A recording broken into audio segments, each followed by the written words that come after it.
on the next two. And with that, I wanted to show you, by the time we were all done, okay,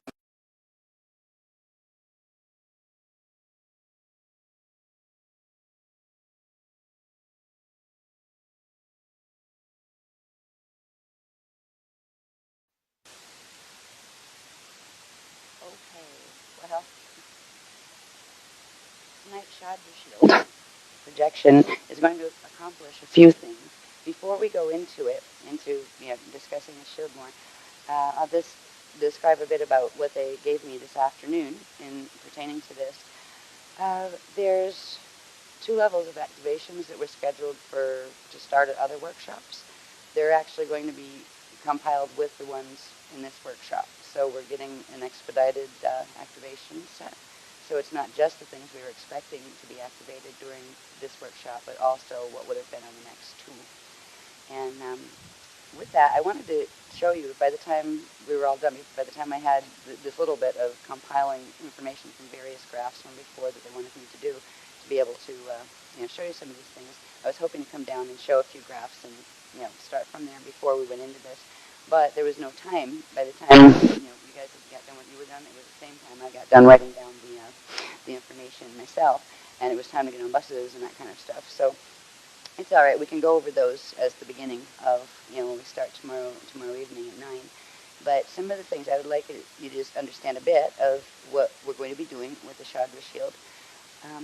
The first thing that we've known it was going to do was this is the level 3 of the transharmonic time wave activations. It'll activate the mirror ball blend fields that correspond to certain levels, and I'll talk about that. I would have showed that on the graph, but I'll show you that when we do the in-house thing. But the first thing that we have known is that it's going to do the level 3 of the monadic activation, the Mashayahana Amareya Silver Seed Gold and Silver One temple, the crystal temple. So by the end of this Shadra, that will have been accomplished. But there are several other things that are going to happen too. Another thing that was supposed to occur during this one was complementary to some of the mirror ball activations that we began in the last workshop. In the last workshop's mirror ball activation set, we activated what was called mirror ball number 3 and number 5 out of 5 mirror ball fields. And that began a process of bringing the protection fields into the protection fields of the Aurora Earth fields and the blend fields into our density 1 level encryption lattice, and going through all of the correspondences that were on the charts from the last workshop. That means that we began to download the protection frequencies of the transharmonic time wave into our, I believe, our D1 etheric body and our D3 mental body. So our mental body activations and etheric body activations actually started in the last workshop, and they will complete as we complete this Shadra. So what completion of those mirror ball activations means is that from this point forward, there's a complete Metatronic freeze on the D1 etheric body and the D3 mental body. That means in simple terms that with whatever the gene code you're working with, be it High Christic or Illuminati, it means that on the D3 level they won't be able to push into your head anymore, your mind, and from the astral. And great. Finally, yes. Finally, yes. And what's been interesting is whatever is happening is they're going to talk about what the other, the FA groups are doing. It's really kicked stuff up in the last month, but particularly in the last week. And even though we have been activating the protection field in the D3 level and the D1 level in our bodies, our D2 level is still not protected, and that's our biochemical interface, literally our DNA and our biochemical processes in the body, and they have still been vulnerable until that level of mirror ball activation takes place. Now, that begins in this workshop, and it completes in the Sliders 8, which is in August. So at that point, they cannot push into the physical bodies where you get that switch, that Jekyll and Hyde effect, where a person's one person at one moment and then the other thing pushes them out temporarily and gets in and does nasty stuff to the body. So that will block that from actually August when the Sliders 8 when it completes forward. So we are progressively building the protection fields here. So we will be doing this time, finishing the level 3 and 5, number 3 and 5 mirror ball activation levels, and we'll be initiating or starting the level 2 and the, not level, it's number, they call these numbers, not levels, number 2 and number 4 mirror ball activation. So that will be beginning while we were in, in Chandra. Now, there's some other interesting things happening in the Chandra shield that weren't going to be done yet. They were going to be done at a future time when certain other sets of gates would need to be opened. And I don't know a lot about the gates yet, but they called them the Gates of Wa, W-H-A. And the group that has to do with these gates, and they interface with Aurora Earth, with our Earth, and with some other things too. I think they're probably going to let us know about within the Aurora Continuum. I have a feeling maybe on the Adore side. But these gates are going to be activated early because of something that's taking place in the planetary grids from the FA group's activities. And because of that, we are getting an early invitation to meet the, what do they call them? We just call them the WAs for short, but it's actually the YAS. They're referred to as the YAS. There are 6 groups of different race lines of the YAS. They are all Adachi masters, or no, they don't like the word masters, adepts. They are all Adachi adepts. Their actual form, like what they know themselves as, is conscious air, just like the Ajuna. But they take on gender bodies in order to interact with the gates in various systems and in the Aurora Continuum. So they're out of the 6 groups, and they all have the name Wa at the end. There are 6 groups of them, and 3 of them are female, and 3 of them are male. Now, their consciousness is androgyne. So it's not like, or some might be a little more female or a little more male, but their orientation is androgyne, and they take on a gender body for the purpose of each gender body has certain specialties and frequency that it can do that the other can't do as well, and it's very equally balanced. The women can do certain things, women's body can do certain things that men's can't, and vice versa. So that's why they take on the gender forms, to be able to run the polarity gates in this system. And so we are going to have an opportunity to meet them. In order to do this, we're going to go on an interesting journey, which they're going to bring the bow ship back in, but they're going to bring it in from under. So it's not going to come down from the sky. It's actually going to come up under the shield. And we're going to use the bow ship that came in and activated the last workshop. It's a plasma ship. It's going to create the field within and around our Chandra that will allow us to go back into Amayasan, where we went in the projection in the last workshop, and that is the control ancient arrow site. And Amayasan is the one that. Hello. Hi.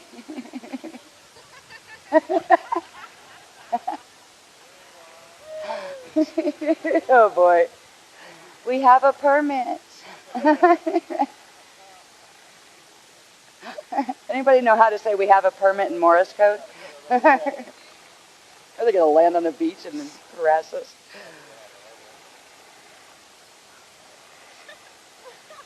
This is interesting.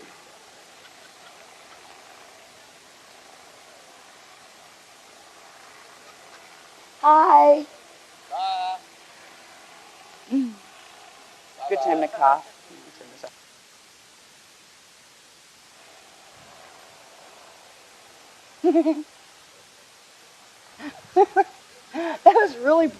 That was really bizarre timing. I'm just saying the plasma ship isn't going to come down from the sky this time. It's going to come up from under. We can be, anyway. When we project, we're going to do a Jade projection by location through the plasma ship frequencies back into Amayasan, which is the huge hidden city, one of the huge hidden cities on Aurora Earth, that is literally underneath the area that we're in here, and it's centered out on in the area of Mayaka Lake, where Mayaka River Park is, whatever they call that. That's right up by where they had us by the house, and so it's a huge city, but Aurora Earth city. So we're going to go back there, and it's at that place that we will meet the Shivas, well, first we'll meet the Shiwas because they were the ones that introduced themselves first, but we'll meet the Wayas, Yayas, sorry, I'm learning them too. When we meet them, they're going to take us through some kind of little identification exercise. And first of all, you've got your Buddhas with you because of the techniques that you did before you came here. So when you go there, you will also receive one of each of the Wayas to go with you, one of each group. And so you'll have the 6 Buddhas, and you'll have 6 of the Wayas to be with you in the journey that we're going to go on from there. But there will be a 7th Wayas, that will stay with you, and this one is actually given to you by your Rishi because they have direct commission relationships with your Rishi. Everybody has a Rishi on the Density 5 level, and all of the Rishis have particular service commissions with one of the 6 groups of the Wayas. So there is a home family of Wayas that you will, it will be introduced to you. It'll be one of the 6, and we'll let you know the names of the whole bunch of them. When you go into that part, they'll probably ask, like, to try to feel for what is the name of the one, what name of the 6 is this one from, the one that will stay with you, and that is the 7th, and that one will stand with you when we start to do, shield projection and configuration. It will stand with you in the center, and you'll have your 6 Buddhas, and the other 6 Wayas will be like 12 around you. All right, so we're each going to fly. That's what each of our bodies where they are here will turn into that configuration.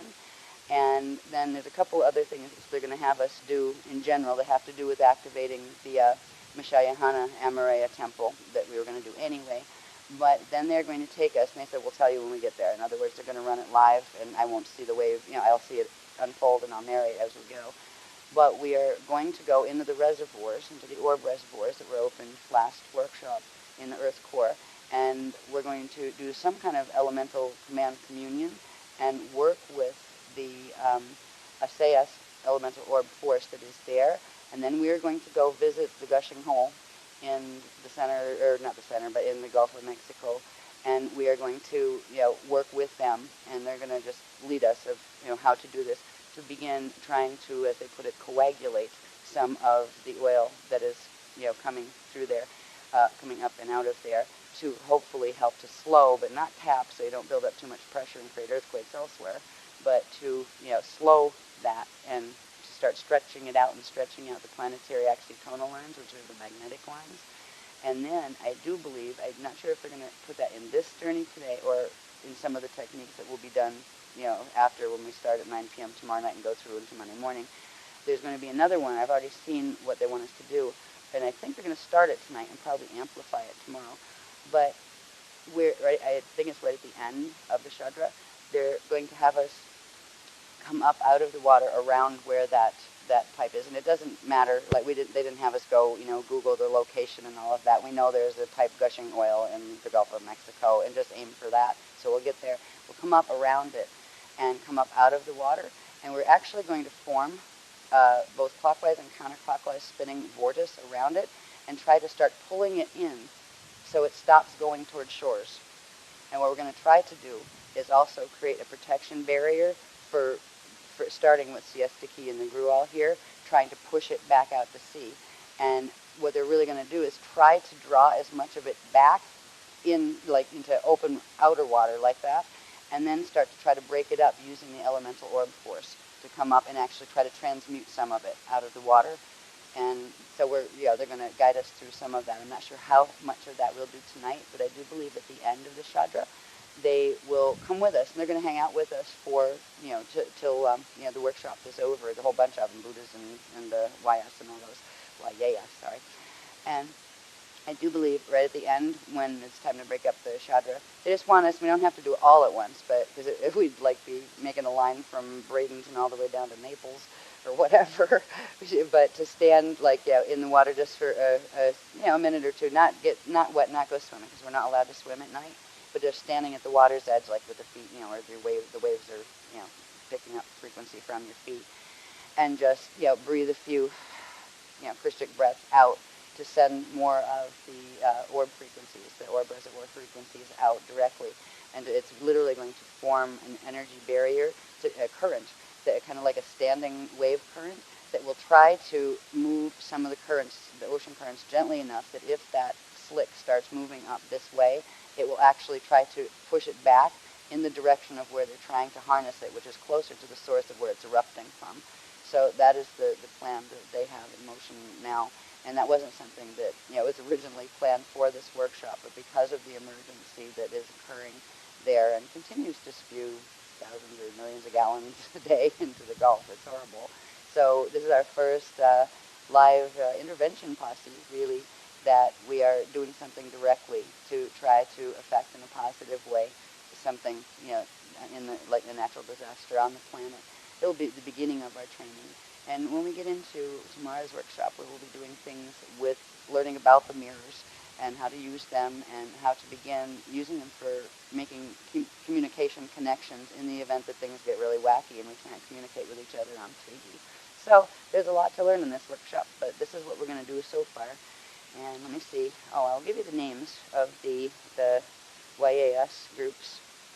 And you'll all have that primary one that works with your Rishi that you are being invited into on a conscious level. Usually there's a whole series of, they call them tests, but they're more like lifetime lessons. And once you go through a certain level of them as a conscious being incarnate, they will then invite you. But at this point, we are all being invited, regardless of what status of lesson we were in relation to our Rishi and those kind of things, because it is an evac period, and we do have the 200 years so far. But, they need to wake us up, and we do need their assistance. We'll learn more about that when, more about their missions and what they do. But they are one of the highest level intervention teams. So one will be the family of YAS that you are connected to through your Rishi. And in the, as we go through the live wave meditation with the Shadra, just keep that in mind and try to remember when you come out which one. You can work with all of them, but there will be one specific that you have a contract with, actually, because it has a contract with your Rishi self. And the Rishi is part of the identity that you need, that you will eventually integrate all of those frequencies of your own consciousness. There's also something that they just hinted a little bit about with the YAS and working with the Rishi. They can actually help what's called bringing together the four faces of the avatar. And in bringing together the resolute twin set of the avatar, your own avatars, it will actually bring into, full Rishi integration consciousness. And doing that will actually allow you to pull all of the other 20,736 incarnates that you as Rishi have in the space-time fields, regardless of whether they're risen or fallen. You'll be able to pull them up and out when, ascension time comes. So it's a very special level of activation, which it literally clears the karma of the others. And so they'll be helping us work toward that. That's all they've told me on it so far. But there's a lot of things, both like in the mass drama, that the YAS will work with us on, but also personal things as well. So let me find the names here of the other YAS. Okay. Trying to keep this low so as not to disturb nesting turtles. This light.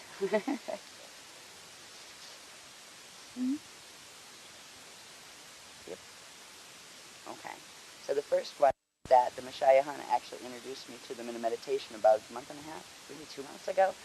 I was hanging out in the crystal river, the crystal wave, this crystal spiral wave, on the other side of the veil, on that technique that they introduced last time, and I was just hanging there, kind of like for healing, right? And then Shayana came up to me and said, "Excuse me, but there's somebody who would like to speak with you." And I'm like, "Do I have to right now?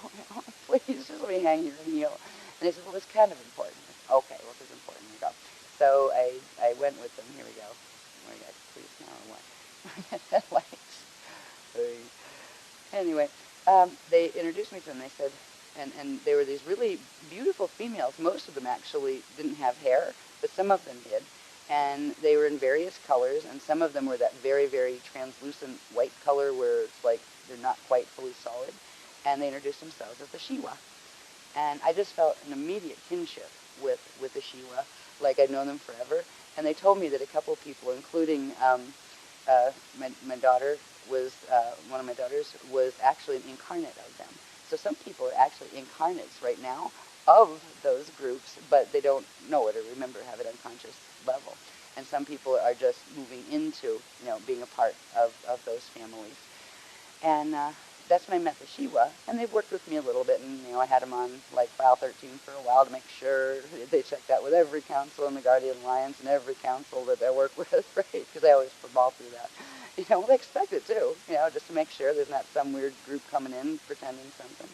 So they passed all those tests, and they said, "Oh, we're all females, by the way. We all take on female body, and we work with people in female bodies only. It doesn't matter if you're a guy consciousness in a girl body. If your body's girl, that you would work with the ones that have the girl gender, right? And same with the boys. They're male ones. They didn't introduce them. I didn't meet any of them yet, but they said, because I'm a girl, and they said the ones in male bodies they're like complements are referred to as the Hewa, and they were the first two. I only thought there were two until coming up to this workshop where they let me know there were four others. So we had the Shiwas and the Hewas, and now the ones they have recently introduced that are of those other four, there's a group of females called the Tewas, and their corresponding male group is called the Iyurwas, EUR-WHAS. And then there's another female group called the Sewas, and their complementing male group called the Ilewas. So the Shiwas, Hewas, Tewas, Iyurwas, Sewas, and Ilewas. They are the six groups of YAS that, that hold these gates of Wa and all of the things we're going to learn more about tomorrow. So one of those groups will be, now if you are a female in this lifetime, your Rishi will have a contract that's connected with you and with one of the female groups. And it can be any one of them, and they all do different things and have different specializations, and they're all equal. They're all they're all Adashi adepts, and actually are conscious air. They just take on those body forms for specific tasks in relation to the materialized densities. So just we've heard the names. Feel them out a little bit when we go into the meditation, and then reach that point where we do the meet and greet where we get visuals on it. Just try to feel which one, because you'll meet 6 first that are the ones that are just going to hang out with you, and then there'll be one more that is one that's working directly with the commission. But try when we reach the 6 first before the other one, the 7th one that comes and stands with you, is not, and with you I mean like next to you. It doesn't matter what side, but not inside of you. Okay, they're not trying to get in your body or anything like that. But just try to feel out before the fact, which one of those names. If you're a guy, it's going to be one of the ones, the Hewas, or one of the other two, the Yurwas or the Ilewas. And if you're a body, it will be either a Shiwa, Tewa, or a Sewa. So just try to feel it out before, and then one of that group will come forward. If you can't feel it out, that's okay. One of the group will come forward and give you the imprint. Most people will be able to, get the information. If for some reason when you with Shadra that you feel a bit confused, right? You're like, why am I? There will be more techniques to refine tomorrow, and you will know by then. And some of them may even say, you're a direct incarnate of us. Like that would mean that in your last life, whatever that was, the last life closest in time to this one, going backwards, which means in a slower vibration than you had, that would appear as time, time behind you on a timeline. It means you finished the testing cycle and the lesson cycle that goes with these, and they haven't told me a lot about what they are, in that life, and you would have been born as one in this life. And if in this life you're just, finishing the testing cycle, that would mean like in your next life or in this body, if you, transfigure this body, you would be one then. So some people are already directly considered incarnate, incarnate members of them, and some are just being invited back into the family so they can, reestablish that reshape connection of themselves. So, because we got quite a bit to do, I will get going because we do have a time limit when we have to leave. And let me see if I've used a little bit of light.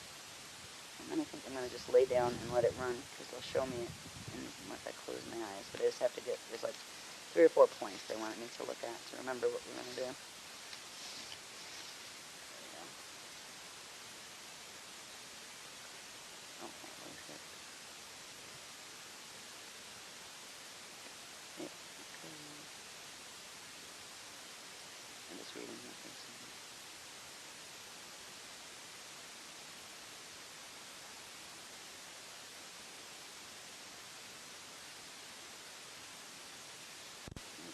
a certain point, when we go in, once we get into the Boship and go to Amayasan, before we meet the Waz, then the first thing we're going to do is we are going to activate the mirror ball number 2 and number 4 frequency sets and blend fields, and they're what do they call them? The communion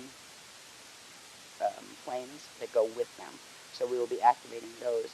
Then we will go on to a few other steps in going into the reservoir, and then once we pick up those frequencies of assistance, we will do the the intervention in the Gulf. So we'll start in a second.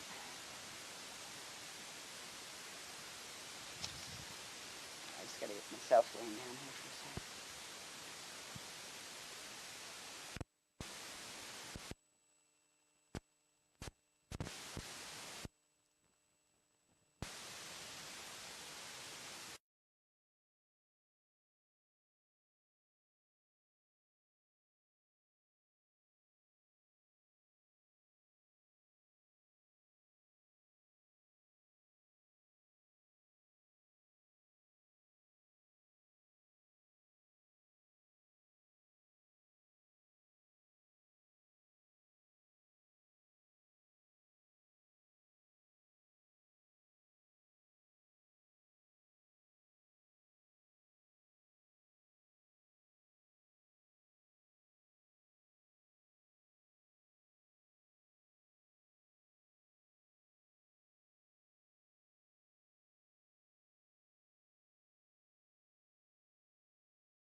All right, I'll just try to sit up for this.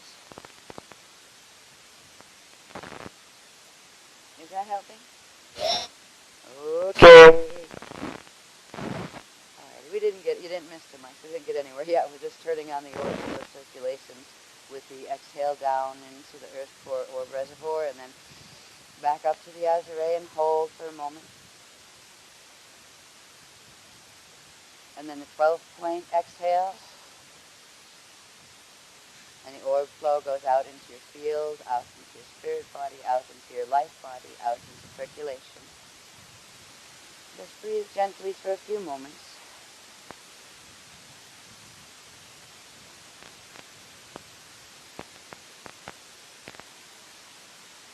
They're asking each one now to just breathe gently and to think of the first color that comes to mind, or if you see it. There will be a color that flashes, or the name of a color that comes to mind. And it can be any variation. It doesn't have to be just one of the primary 15. But if you can see it, just hang on to the feeling of that color. If you're getting a name of a color instead of seeing it, that's fine. Hang on to the name. Now, with the color, that is a frequency that is opening in your mind's eye. Imagine now that you're going to create a small little crystal of that color, a crystal shaped like the Christ Star vehicle.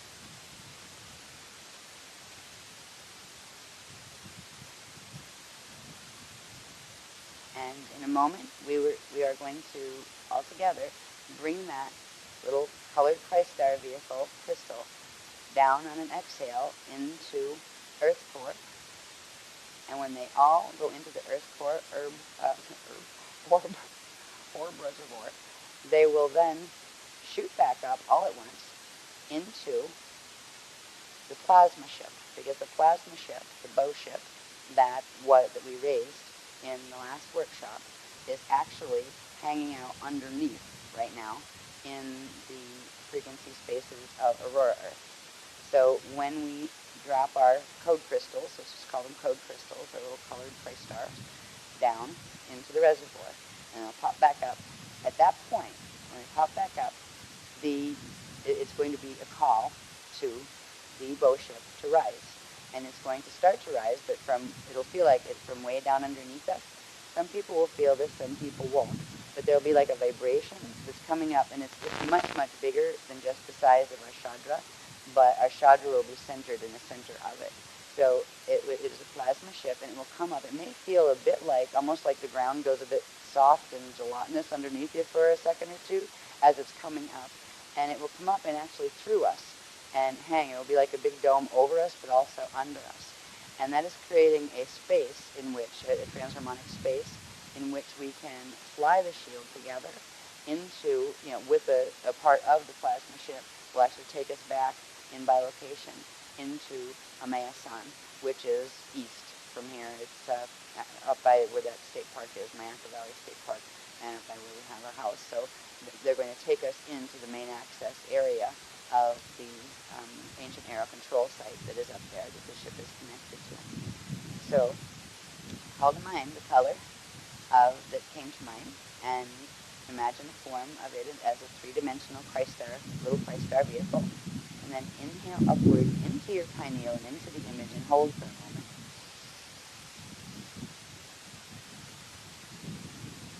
And then on the exhale, push it all the way down the earth core, down into the orb reservoir.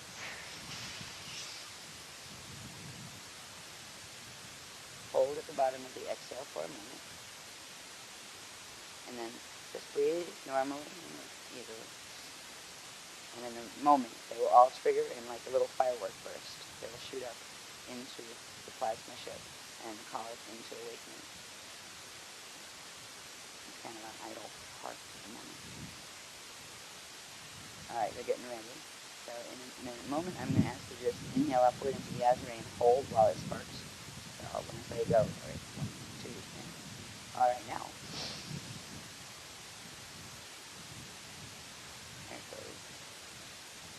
And right now, I'm hearing the tones where it's almost like one of those, I forget what it was, Close Encounters movie where you hear, the ship is responding to the tones. You can exhale out horizontally, out your rod.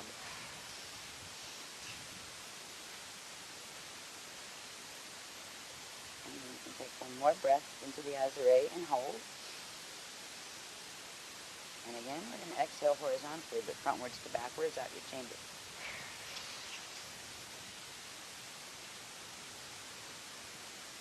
Okay, now just breathe gently, and the vibration is beginning of the plasma ship, which means it's beginning to start its rise.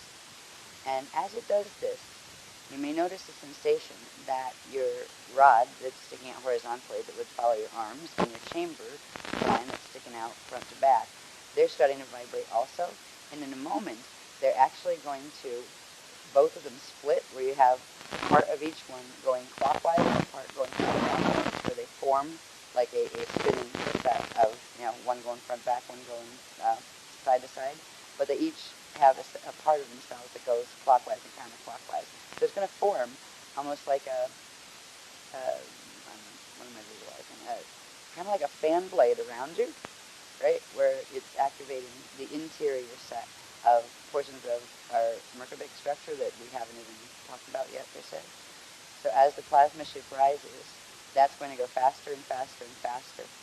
And you're going to feel a bit of an expansion in the size of your Christ-star vehicle around you.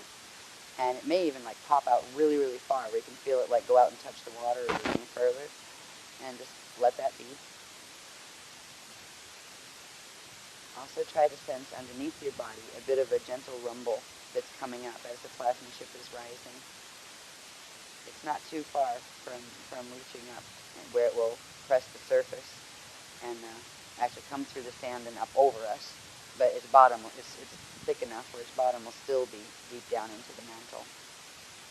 But it's at that point that you may feel a little bit of the sloshing of the fan sensation underneath you, where it's just like, kind of like a little bit like a waterbed effect, where you're laying on a waterbed.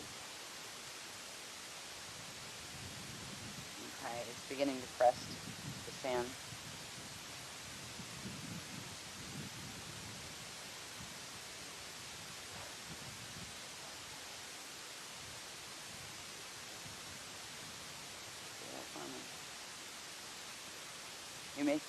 You may feel the vibration of it running through your body, or your body wants to bounce with it. As I'm sitting here and my legs are going crazy.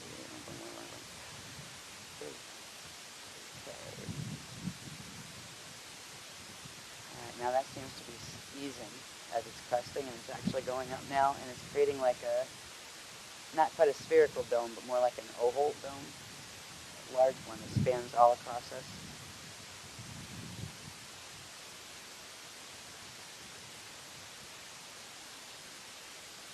Okay, and now that we are in register with the bow ship, they're going to kind of have us do something. They're going to tell me in a second that will allow for the shift. We can shift a portion of ourselves. So become aware of, getting ready to bilocate, do bilocation again. If you bilocated in the techniques that you did before in the last one on the plasma ship in general, then you can just put some more of your consciousness in with that. If you haven't, then just create or bilocate itself. Do it with the easiest way is to do the mini-me, where you imagine a little version of yourself exactly as you are. And that self, in a minute, there's going to be what they call, a snap wave, where it's just going to be a wave that kind of snaps and ripples really fast through, it's a transharmonic snap wave. And it will actually loosen up the field in flow that will allow for the blend field to open. It will also begin the process of the activations that I've been going through just for like a week or two, where I was starting to really notice it and didn't know what it was. But this is where it starts to loosen up also, the biochemical lock of the G2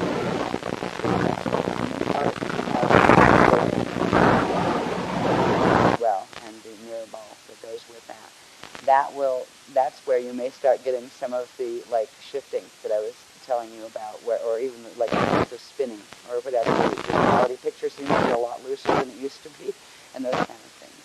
So in a moment they're going to tell us what to do that. So imagine your mini-me and get it ready if you don't have a bilocate there already. Okay, you're going to. Sometimes they show it to me as opposed to tell it to me, so I have to watch and then the words come.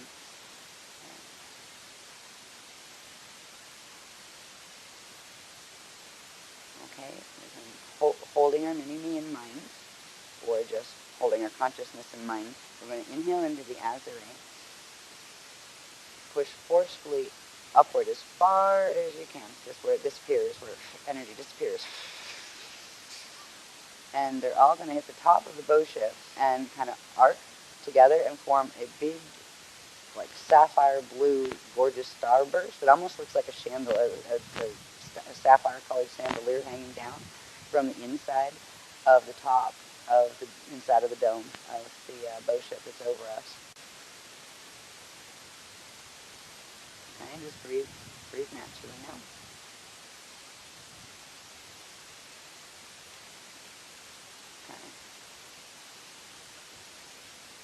In a moment, there's going to be a transmission that the ship itself runs. It's going to actually pull frequencies from a meson and send them up into that chandelier effect crystal that we've created. And then the crystal will shine little pulsy lights of really pale heliotalic pastel little energy bursts. And they're going to come down. They're actually going to shower down on us and on our bodies here. And just lay with your hands, with your palms up, and they will seek to go into the palms, both palms, just a little bit. You might even feel some of it. You don't have to lift your hands up, just just have them laying with the palms, the back of the hand on the sand, and the palms facing up. And again, try to sense a pickup in speed of the rod and chamber spinning, around sticking out from your azure level of your body. Okay. And we're saying now, if you feel just a little, even just a little bit of a tickle, that you've received some of the rainbow light pulses coming downward from the blue crystal chandelier, then bring your hands together where the palms are together and place them area.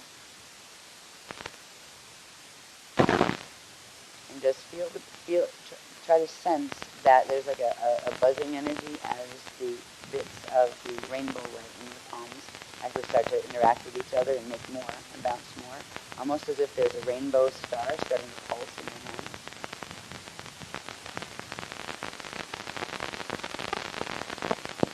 Little rainbow star, as it pulses, will get a little bit bigger. It won't get any bigger than it doesn't have to get this big for some people either, but for some it will get as big as about a tennis ball. A little radiating ball of rainbow light, just sending little pulses, like a pulsar out of the sky. Little starlight. How it pastels out. Imagine you can see it glowing through your fingers, and if you look at your neighbors, you can see a little bit of that light glowing in your palms. Now, once you can feel it there a little bit, you're going to take that glowing star and put it up over your head into your crown chakra, and just let it go out of your palms into your crown chakra. And then just inhale and pull it downward to your azure. And then a little bit more inhale and pull it just a little further down and back into the carinatosteel area at the base, behind the base of the breastbone.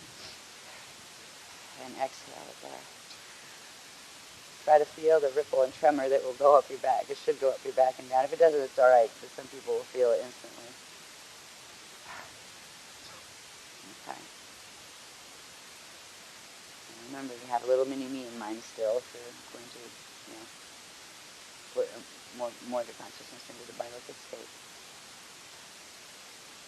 And now what we're going to do is that little rainbow star in the carinatosteel is going to send a message to the various layers of our anatomy, of our body, of our D3 level, our mental body, of our etheric body, D1 level, and also to our D2 level, the physical body, physical emotional body level. And it's going to create a separation where the mini-me actually becomes as large as you and is like right inside of you now, not just a little version of yourself in your head. But let's do one inhale and hold up into the mini-me image. And then exhale just down to the azure and push outward. And feel that other part of you, like a W is there. Not a W, but two of you. And it's your own self. This is just more of your own consciousness, but you're putting together a Jade travel body.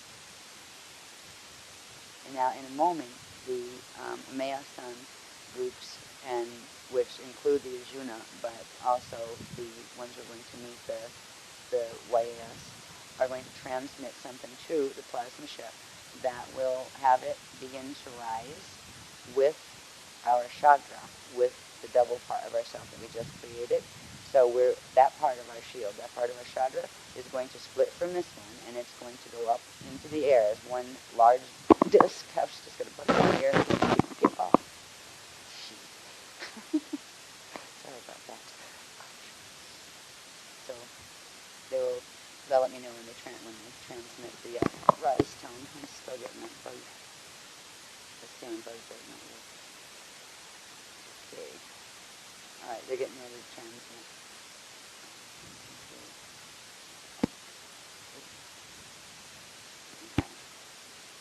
They transmitted the pulses.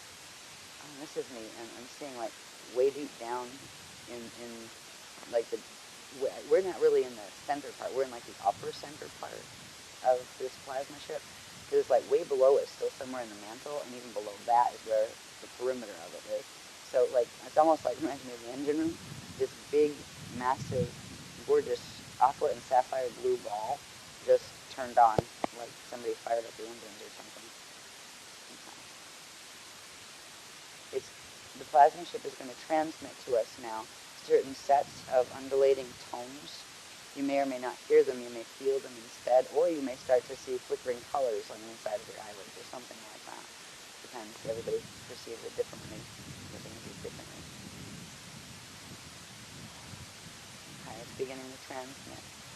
And just breathe a little bit more slowly and deeply, and you start to, either hear some of the tones or feel a bit of the vibration, or get any of the flickering colors. Start to just breathe a little slower and more deeply, as if you're breathing the colors or the sounds right through your whole atomic structure.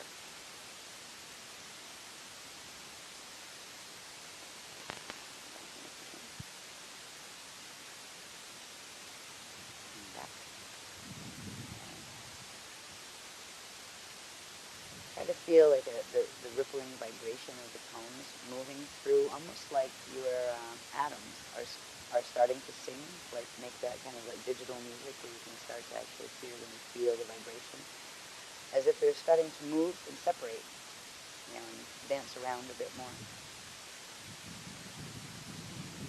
You're going to let that, with this some gentle breathing with that for a moment or two, and when they're observing the shield, and they'll be able to see when there's sufficient molecular movement, atomic movement happening. At that point, they'll give the next pulse to the blue crystal at the bottom in the engine room of the plasma ship. And at that point, the ship will start to lift, and it will pull our, not anymore mini cells, up. And as we come up and out of our bodies with the ship, we'll instantly pop into Jade orb. And all of our orbs will be of different size, different colors, but we will go directly into orb with the assistance of the plasma ship. So what we'll see is literally a glittering shield. It looks like it's made of many multi-colored, pastel-colored diamond-type shiny bits that extends way out beyond us. And we will each be a living orb of various undulating colors that is sitting on this massive shield. When we make this shift, and it starts to rise, we will then try to put as much of our conscious awareness here into our orb body before they send the ship on fly to go back to our master. Okay, so we're saying we're just about at critical molecular speed.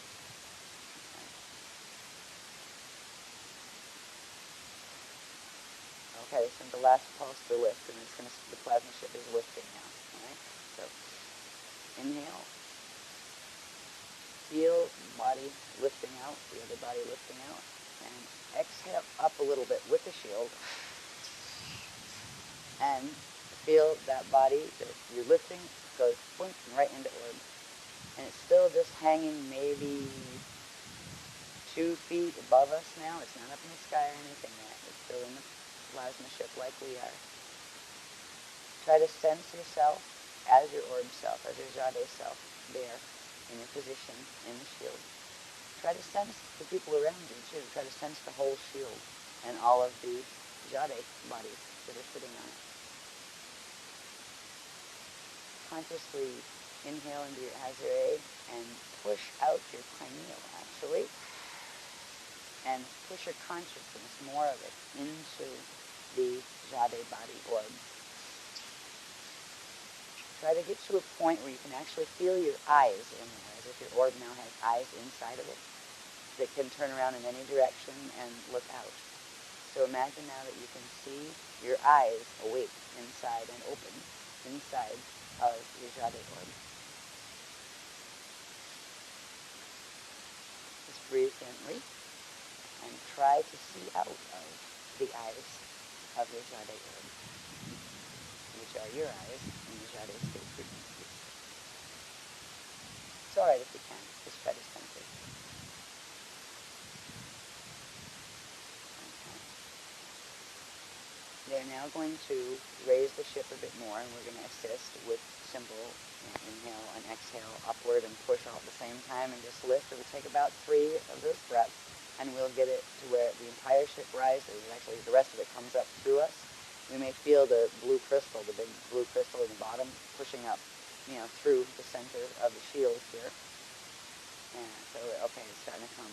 Inhale once and hold. Try to feel the vibration coming up in the shield and the ship. And push the ship and the Chandra shield up.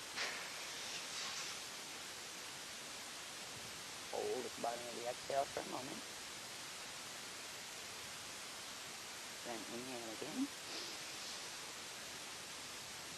Hold and exhale and push up on the shield and ship.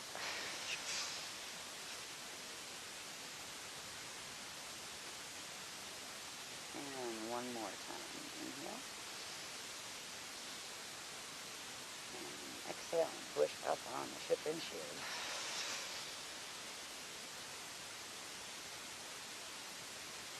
Now you can breathe gently, and in this body, in your body here that is still awake, try to feel the bottom part of the ship, which is like a dome-shaped, plasma dome-shaped thing.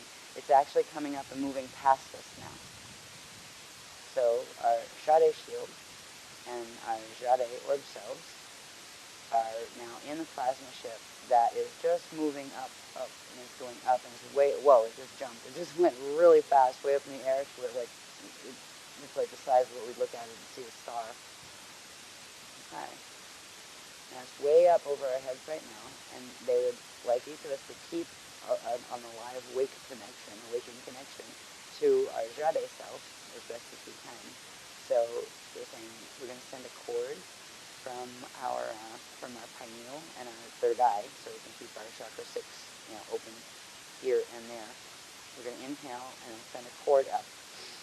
Inhale, hold, and from the pineal, you can send it actually right up the 7th chakra, and it'll turn on the 6th chakra, third eye, all the way up, cord all the way up to the ship. It looks like a tiny star point.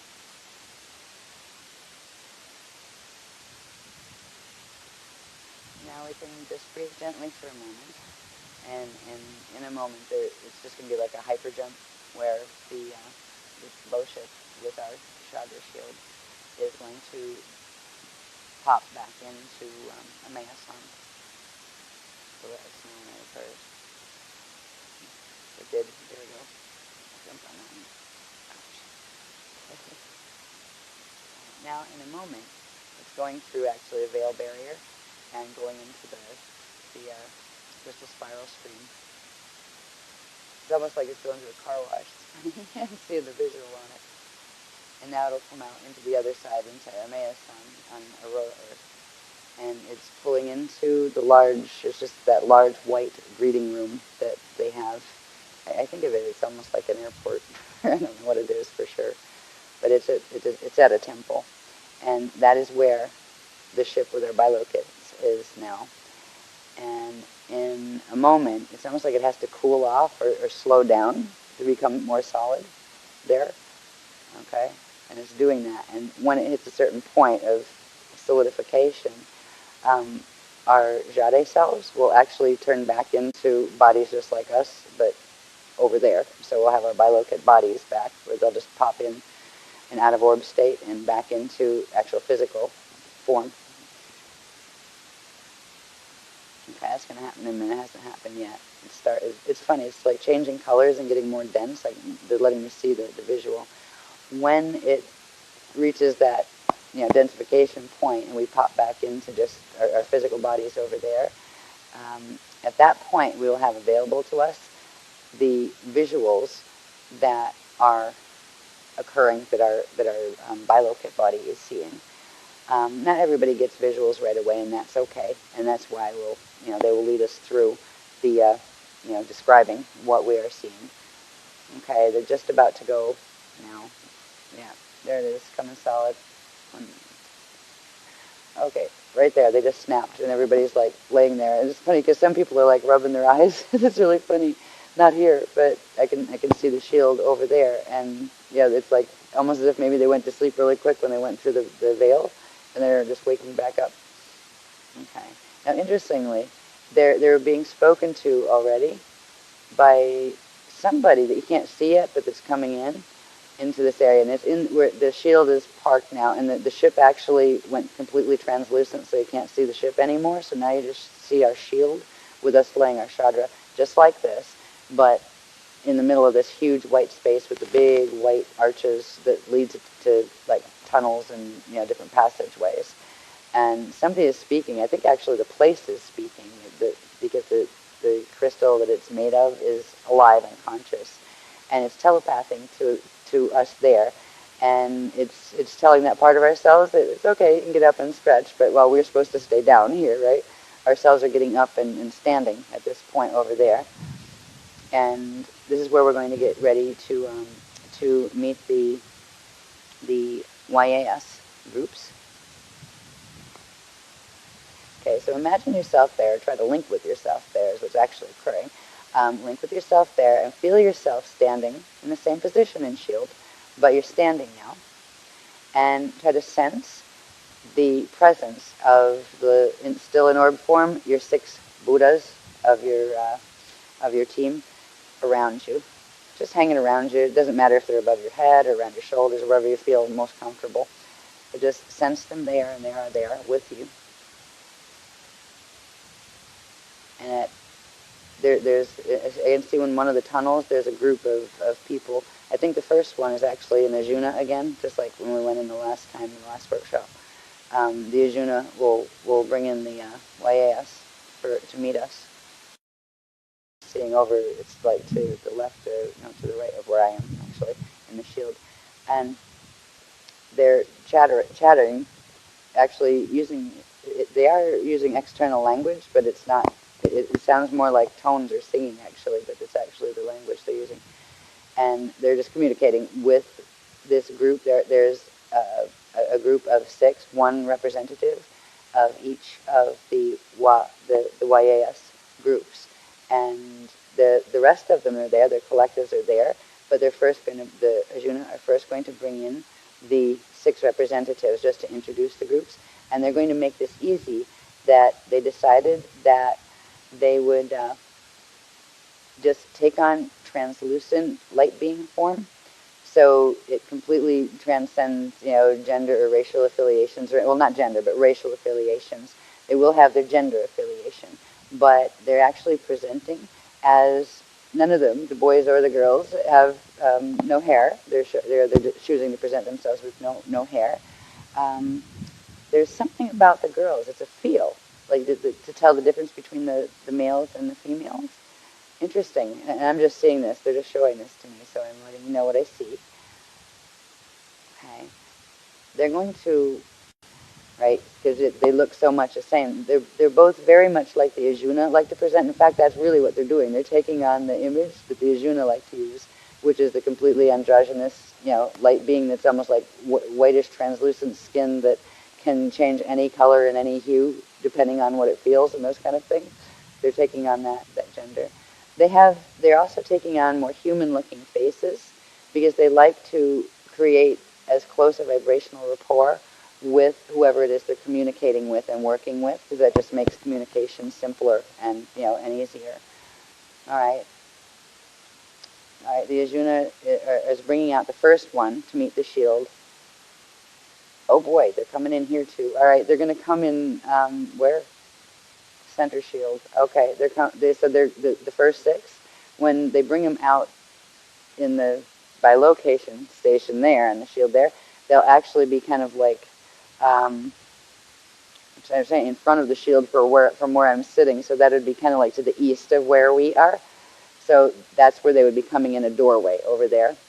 But they're going to really quickly pop up in the center of the Shield, which is here where I'm transmitting from.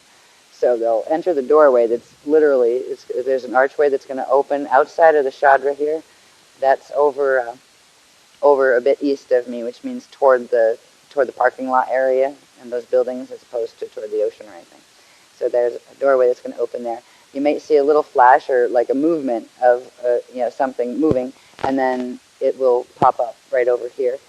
And they're going to go one by one, and they're going to let us see the colors of the robes. And the first one are the ones that had identified themselves before, and they are the Shiva. They are females, and they are showing kind of like a pastel pink robe. And they're just keeping it simple with that. Okay. Oops, there it goes. Wow, that was fast. It was just like almost like a little flash that you see it but you don't see it kind of thing. And it was in there over at the doorway, and bang, it was right here, and it is here. And I don't know if you can see it or feel the being, but I feel it standing here, right about, like over to my left actually. It's standing right in that area. Okay, well it was standing. Now it just levitated upward and it's sitting cross-legged like a Buddha and just hanging up in that position up over my, not over my head, but to my left a bit. All right, so that is the representative of the Shiva. The next will be the Hewa, okay, which are the male versions that, that are the, they work directly with the Shiva. Oh, okay, neat. That was fast again, okay. They seem to be coming directly into this spot, going up and then shifting where they want to be, hanging over the center of the circle, because this one did it too. This one looks very similar. It's funny though, their facial features are a bit different, and this one does actually look more like a male than the other one, but they still could go, you could look at them and dress them up different, and they could go either way. But this one is wearing a pale green robe, like a pale, light, very light, like emerald green, cross between like emerald green and like that apple green, but not as strong as the apple green. And that one just did the same thing and went up and sitting like the Buddhas do. Okay. The next one is another female representative, and this is of the Tewa. Waiting for her to come in. Oh, this one decided to have hair. Cool. Okay. Didn't tell me any of them were going to decide to have hair. This one has a really neat bit of hair. The hair appears to be very, very like white gossamer hair, and it's in a very strange configuration. Her whole head is bald too, just like the others, except this braid, kind of like in some of the old ancient Oriental styles, where there's this long braid of thin long braid of white hair, not a real thick one, but a thin one, and it symbolizes something. I don't know what, but I think that has a connection to some of the some of Oriental cultures, or at least some of the meanings that the Oriental cultures have drawn, and used that braid to represent. So the Tewas have this little braid hanging down. And what color are the robes? Let me see. They're very, very pretty pale yellow. A little bit, not quite as white looking as the little yellow scarf I was wearing earlier. It's here someplace. You might have seen me in. Okay. Well, that one's neat. That one just came in here and then zipped up over to my right. The other ones are coming up and going up over to my left. The correspondence of the Tewas is the Iurwa, and it's EUR-WHA, and they are males. And they'll be in a minute. I'll let you know when I see them. Okay. Yep, doorway's open. Bang, zoom up. Yeah, okay, whoa. Can you slow that down? I didn't even get to see the robe. It just went so fast. That one just came, going. That one up to the right, too. All right. Yes, I'd like you to come. I just went, would you like me to come back down so you can see the robe? I said, yes, please. Because it's hard to see up here what I'm looking at for some reason. All right, he's going to slow that part of the motion down and come back and stand. They seem to come in here and then decide the direction to go up right to my left. Okay, thank you.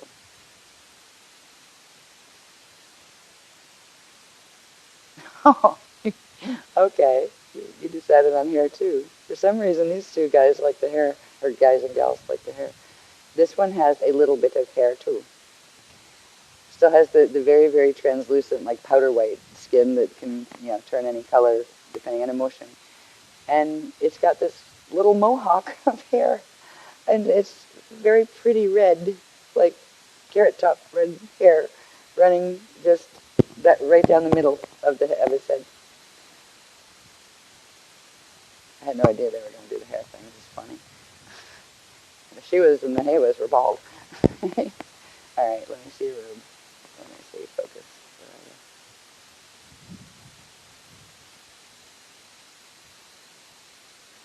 That's interesting. It's almost two-tone. It's got the top half of it is kind of more of a purpley indigo color, and the bottom of it is more of an indigo blue color, and there seems to be a pattern on the bottom part of it, like the skirt part of the robes. Okay. Ooh, this one also has sandals on six-toed feet. Yes, good. Okay. All right. Yeah. I'm glad we taped these because I'd never be able to remember all this once it's gone. All right, that one's up to my right now.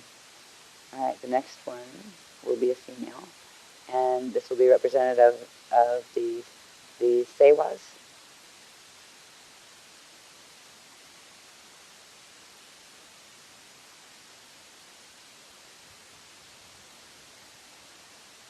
Oh wow, she's huge. I mean, tall, like really, really tall compared to the other ones. Um, hmm. Okay. She's like swooped in, standing here. Wow. I mean, the others were because they do try to take on a form that will be comparable to our sizes, so it's easier to to interface with us and interact with us. But this one must be what?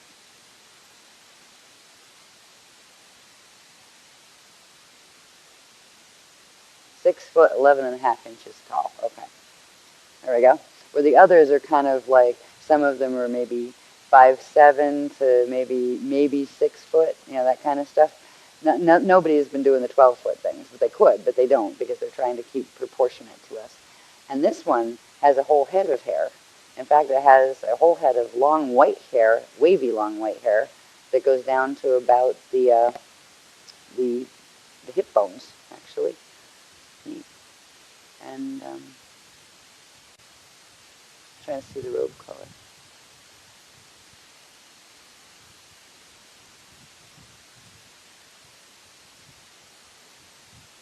Hmm.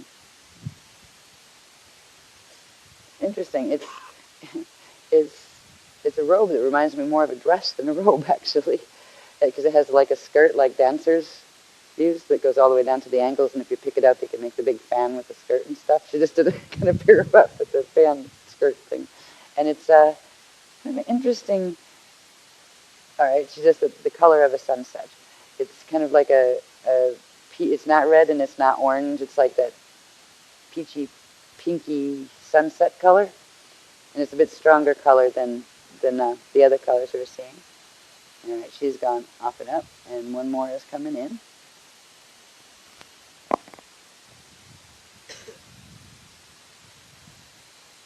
Okay, where are you?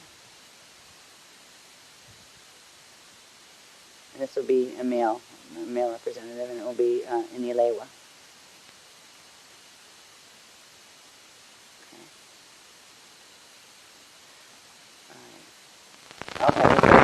Okay.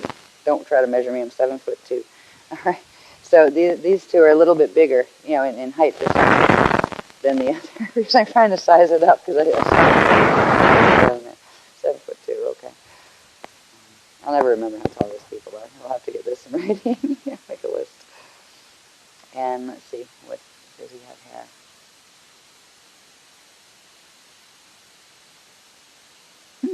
This male one has hair too, and it's jet black and very straight, but only down to about the shoulders.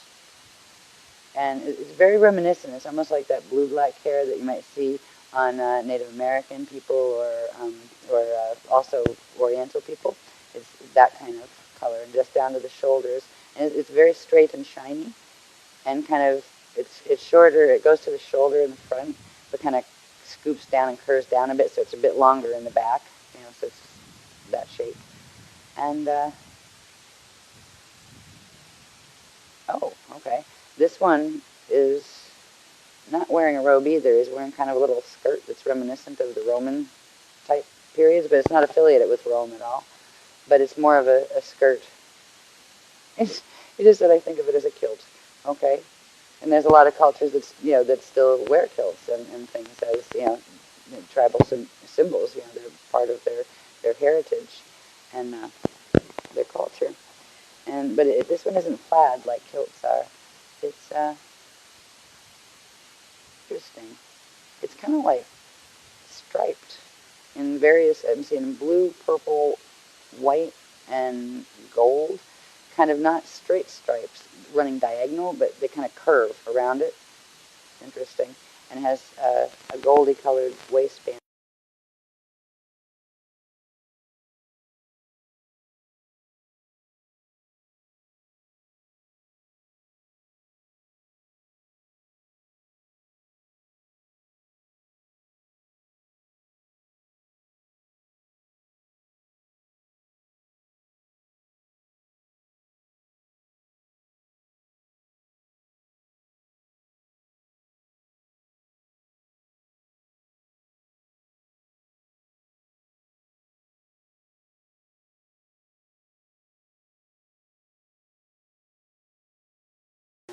And then there's something else he's got on.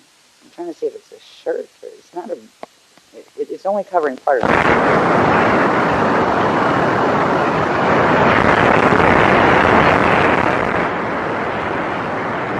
It's kind of like billowy sleeves, like it looks like the girl with the long fancy sleeves and the pretty cuff at the bottom, down to where like the breastbone where it shows the navel. So this is the uniform they're choosing to represent themselves in. Why, I'm not sure.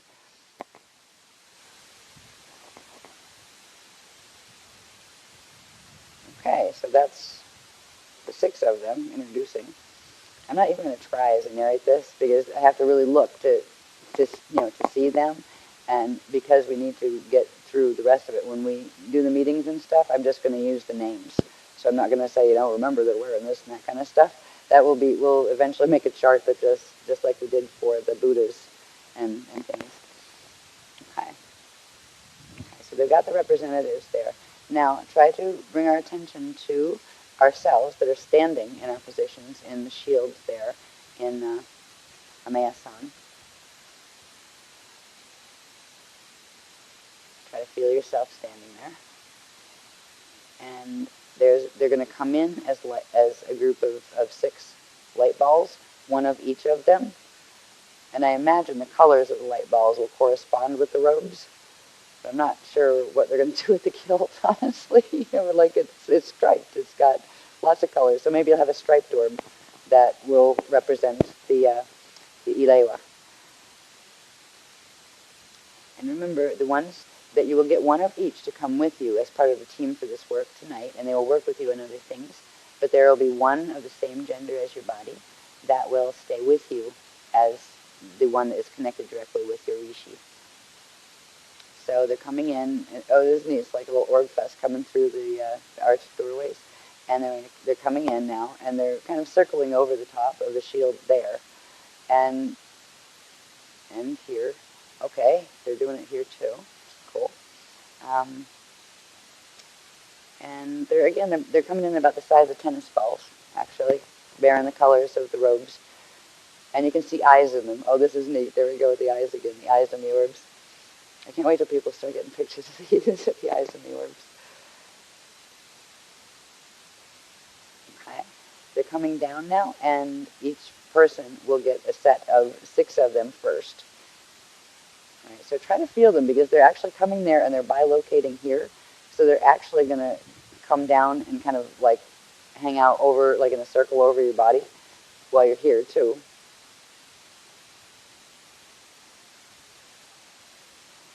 Try to sense them and feel the colors and know that there will be one of these that you will get another one of that is the one that will stay by you, kind of like as your a friend, mentor, advisor, your wa, that will correspond to the Rishi contract that you have with the YAS.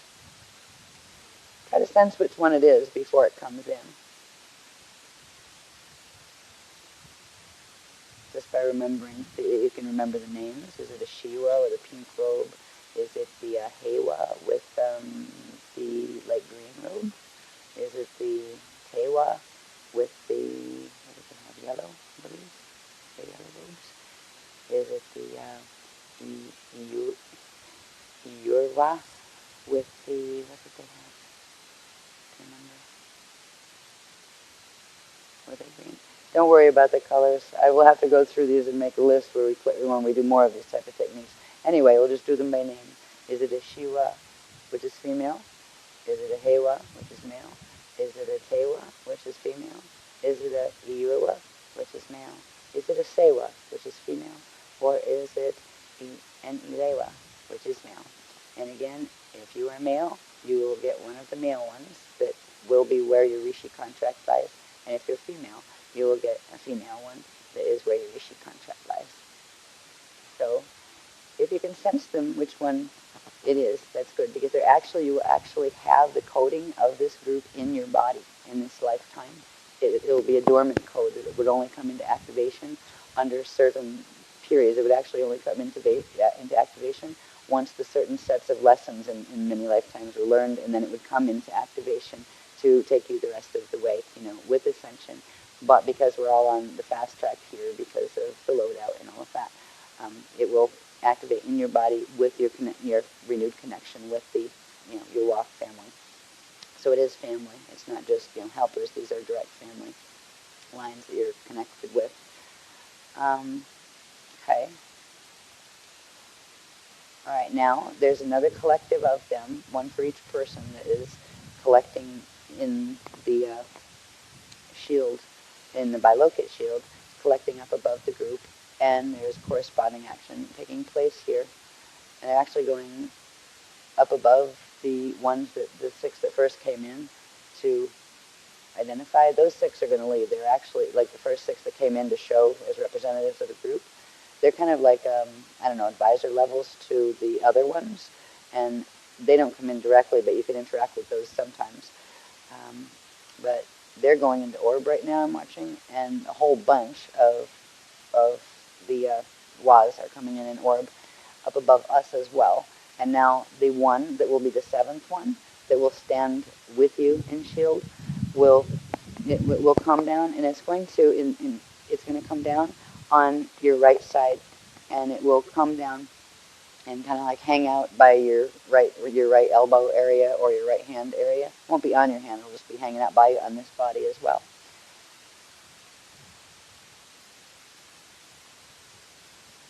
Okay, and now that we have met our Was, and we're going to have other techniques that we will be able to use where we start communicating directly with them, and actually some of the mirror techniques will be about meeting them in the mirror, and that's going to be a first level of interesting blend field journey.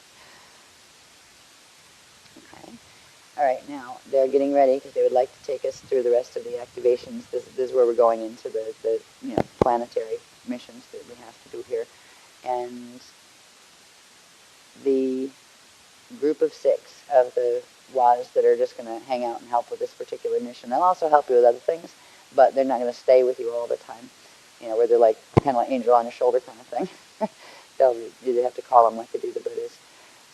So they're taking configuration around you, around each one of us. It's almost as if space just expanded between each one of us, and the shield got huge over there, where you have now 12 orbs around you. Each one of us, we're standing up in that shield over there, and we have 12 orbs around each one of us.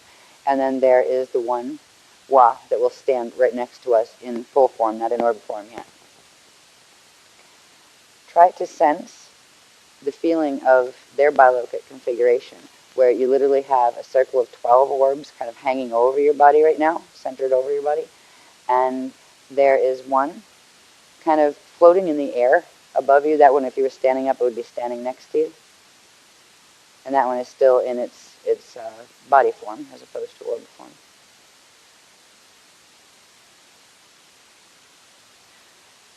Right.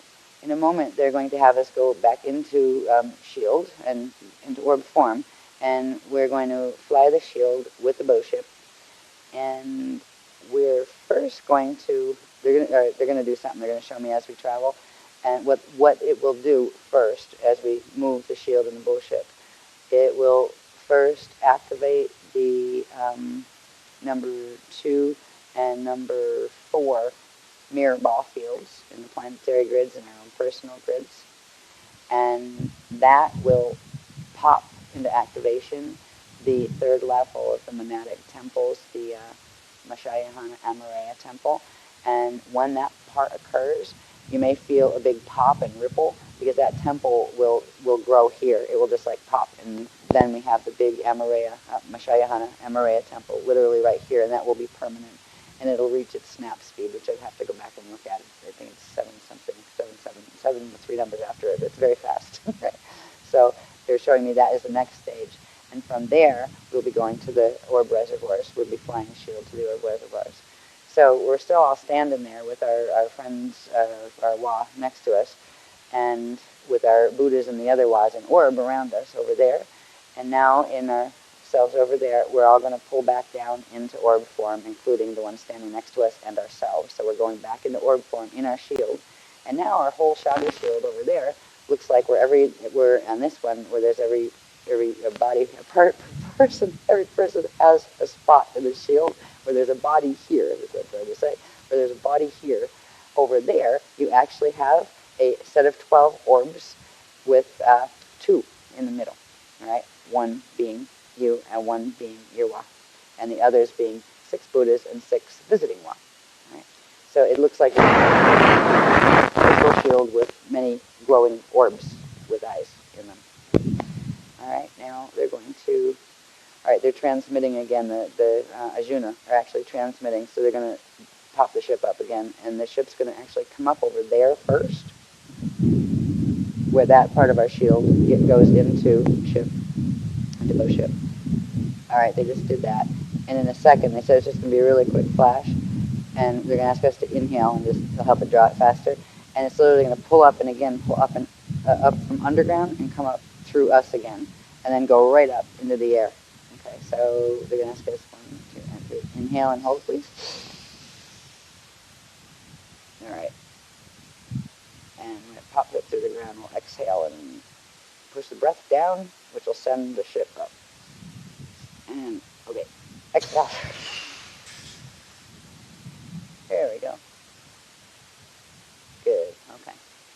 And now, they want us to remember that we have eyes in even when we're in Jade Orb state, and try to keep our connection, keep our cord in connection, and hopefully our vision turned on with the portions of ourselves that are in the ship again and in Jade Orb state.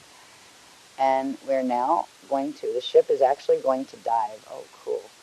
It's going to, it's actually, I can hear it. It's actually picking up like momentum as if it's revving or something. It's like a vibration that's picking up and getting faster. Because it's actually going to make a leap forward, because it's right over, way up high, but way over where we are, right over where we are. It's going to leap outward toward the ocean and then come in on a dive and actually go down at an angle and go right into the water.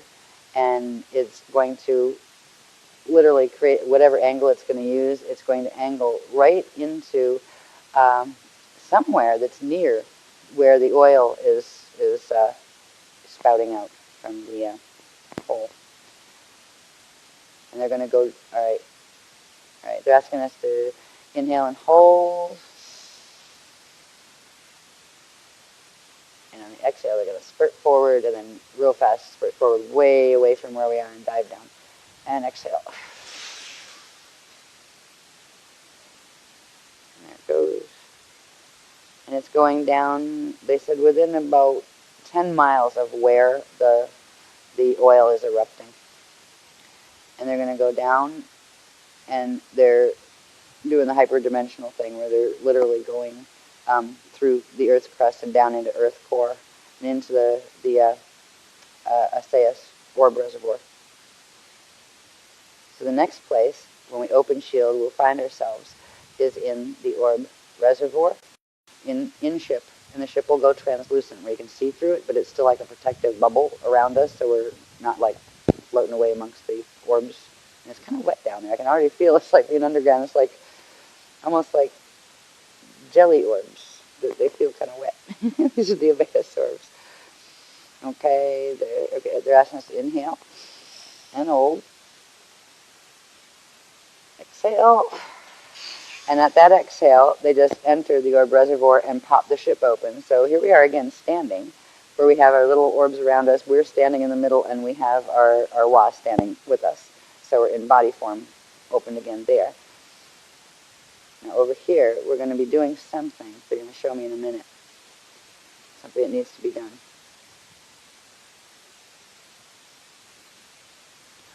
Okay, they're asking us over there, in that part of our bodies, to, in our mind's eye there, remember the color and the little Christ star crystal that we made in our mind? They're asking us to make one in our minds in that body, in our bilocate body. And then we're going to inhale here and exhale and send it down into, out of the ship and into the orb reservoir in our bodies over there.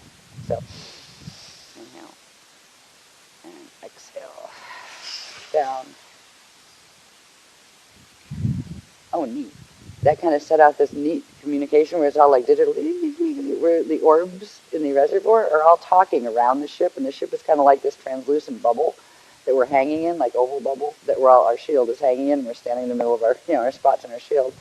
And it's the orb reservoir is talking to the ship and to us there now. Okay. All right. They're going to give us a special current that we can run for certain purposes. And from this point on, when this gift is given, the people who have done this exercise with us tonight will actually be able to run this current for massive grid work and intervention, in the name of the Christ, for other times. So it's actually a commission that you get that once it's turned on, you become, what? They just said a gridwa, but they were joking. Right. They'll tell us more about what that classification is, but it's a special ops, it's a special ops category of grid worker where it's like a direct elemental command with the ASAS orbs in the reservoir, where if you ask them to come, they will come, for purposes of both healing, but more so for large group work or like large planetary work that affects masses, because they will always help with the personal stuff. But this particular commission allows for, I guess, probably a particular quantum of orb being, orb beings, elemental beings, to be able to move with you and through you.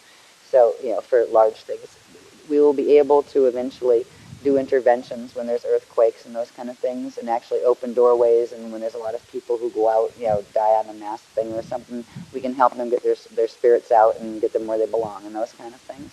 So I'll teach us more about that tomorrow. But what we're going to do with this ability, now we sent down our little crystals, and we're getting the chatter happening with the orbs chatter, the elemental orb field chattering with us. And the next thing that is going to occur, and they said you should be able to feel this in your body too. And of course, as usual, if you don't want to receive an activation, you always just say no, and it won't go to you. You can say wait till later, I'll think about it, and it will hold in your field, and you can breathe it in later if you want to. So as usual, there's never an obligation to receive any of the frequencies that are part of this part of our technologies. So there's going to be a flow given. Oh, neat. Okay, I'm watching this.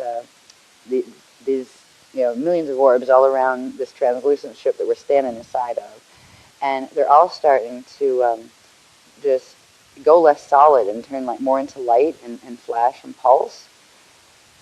And they're going to do like a blast of frequency, to us into the carinatus seal, which is that thing behind the base of the not tailbone, sorry, the breastbone. It's right behind the base of the breastbone, the carinatus seal. So they would like us, and they're having us in both bodies. They would like us to inhale and hold if we want to receive this transmission from the elemental orb field.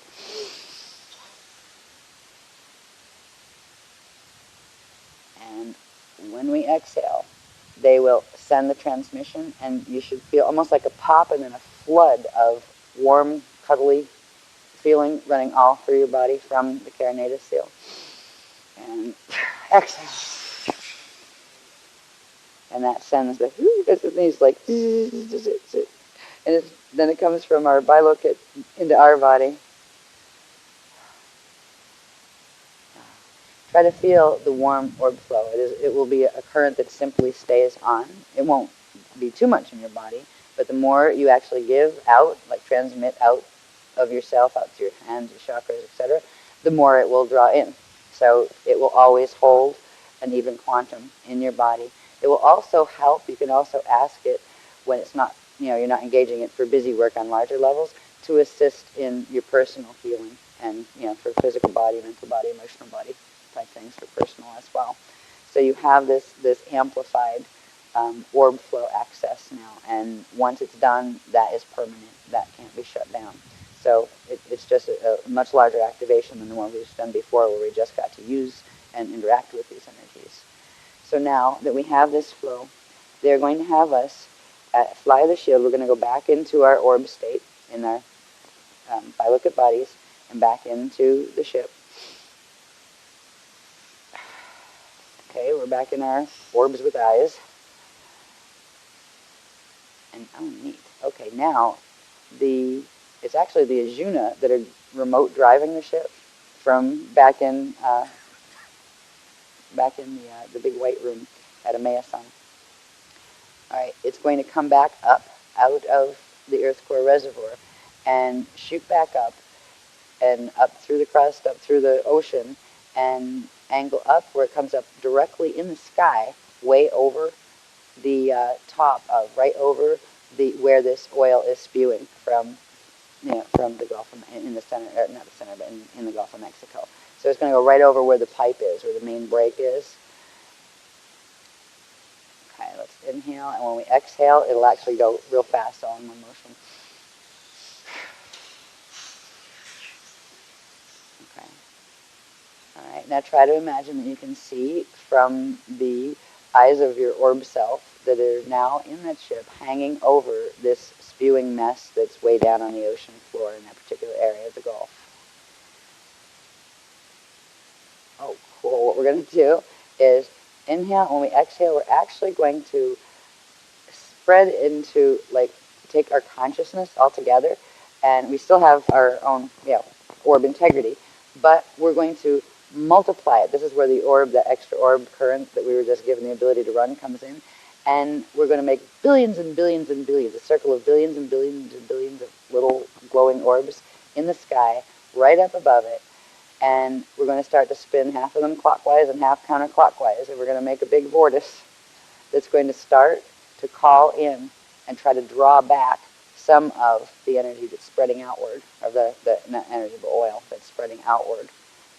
And then after we do that, after we get that vortex set, and it will stay, and we will come back, but the orb flow from the reservoir will actually stay there and keep that vortex circulating to try drawing the stuff back, so it's not, pushing toward the shores as fast, so it doesn't start contaminating even more than what it's contaminating. Okay, so, all right, let's inhale, and on the exhale, it's going to go pop, and all the orbs are going to go all over the place in a circle up above the mess. Exhale. Try to imagine it and feel it. There's this energy just running through. I felt it in my body over here. Too.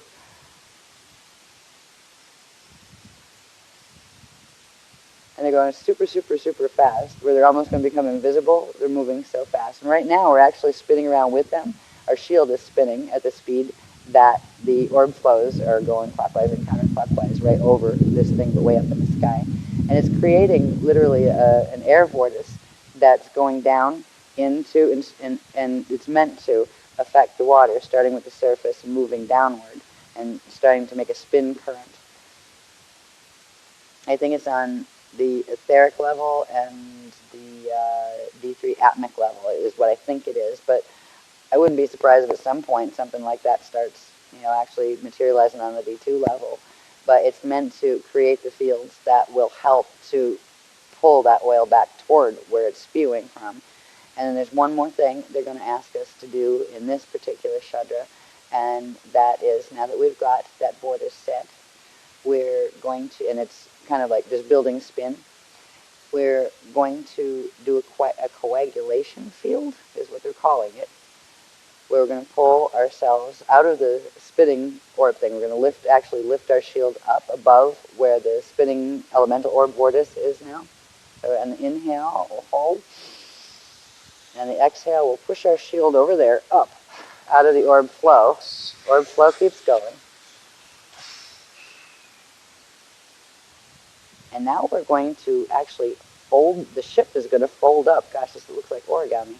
It's just going to go and inhales it on itself, and we all kind of pull in to one little speck of energy.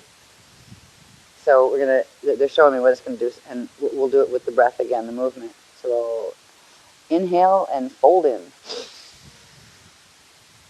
And on the exhale, we're going to put that little speck of energy way down from the sky and right down through the plume and right down through the pipe and right down into that oil bed that's spewing. Exhale. And once we're down there, we're going to inhale quickly. One more exhale out horizontally and pop back out. And again, as we expand the ship and the shield back out, beneath this, right in the oil bed that is spewing right by where the pipe is, we're actually, the orb flow is going to come with us. Another set of elemental orb flow is going to come with us and start creating a, it almost looks like a soup, like an orb soup, where they're being less made of light and more of like a little bit heavier gelatinous substance. So they're actually trying to coagulate it to kind of like make a clump that will start to slow the spew, but they're also stretching out along magnetic lines, the excitonal lines that happen to run through there, and other grid lines too, where they're trying to stretch out the pressure. So they will take it from there, but it will start to hopefully slow the flow a bit and also stretch out the pressure where it doesn't trigger other quaking, in things that are connected to it and that kind of thing. Okay, well, asking them, are we done? Right? Did we finish yet? They said, almost. Okay. All right, they're saying, all right, bring it on home. Okay, how do we do that? Okay, inhale and fold the ship and shield up again like origami into its center. On the exhale, push it upward and out, back up into the sky over where the oil is spewing. Okay. Inhale again and hold. On the exhale, it's going to hyperspace it right over where it's sitting above us again. Try to sense it. It's way up high, but it's hanging right over us again, and it expanded itself back outwards in ship form. And the shield is matching us in shield form again, except we're still in orb state, in Jade state. And now they're going to land the ship and bring the ship back down into Amayasan. And as it comes down, the shield is going to land here and stay here with us. And that portion of our consciousness that's in Jade will come back come back with us into our bodies. When it does this, it will also bring the activations of the number 2 and number 4 mirror ball levels directly into our physical bodies and begin the processes involved with those activations as well. So let's inhale upward and hold. And on the exhale, we're going to help bring the ship down, and the ship's going to keep going, and the shield's going to stop here, and we're going to pop back into our bodies. And exhale.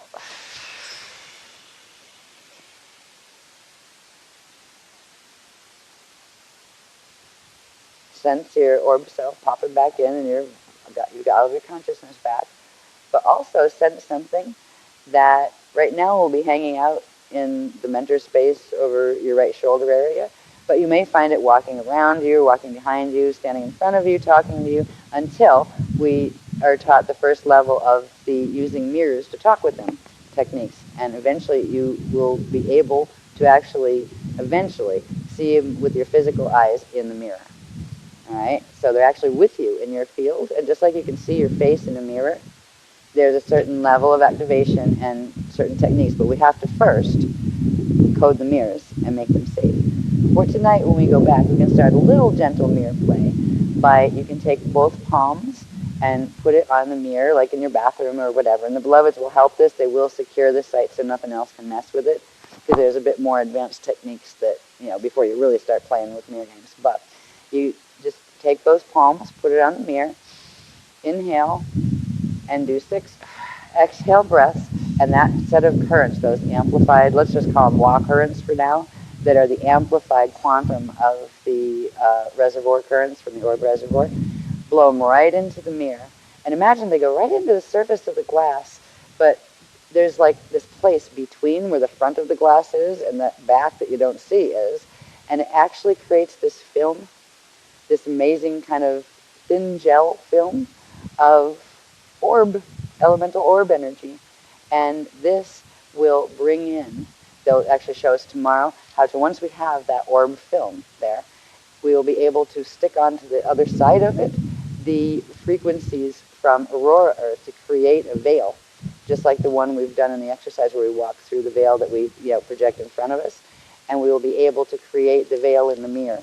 And that's one of the techniques that they'll show us tomorrow night and those kind of things.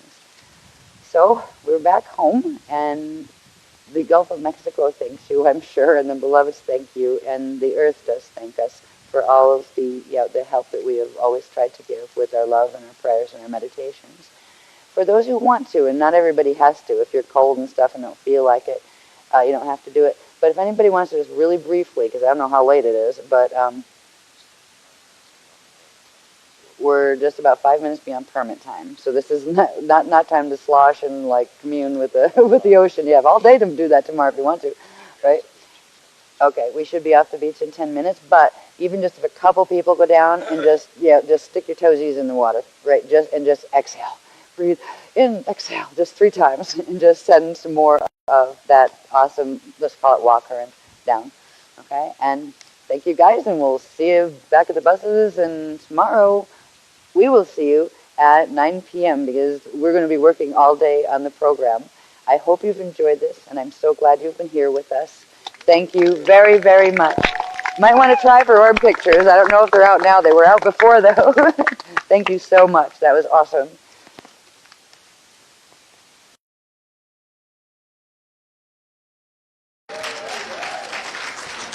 Thank you for still being here.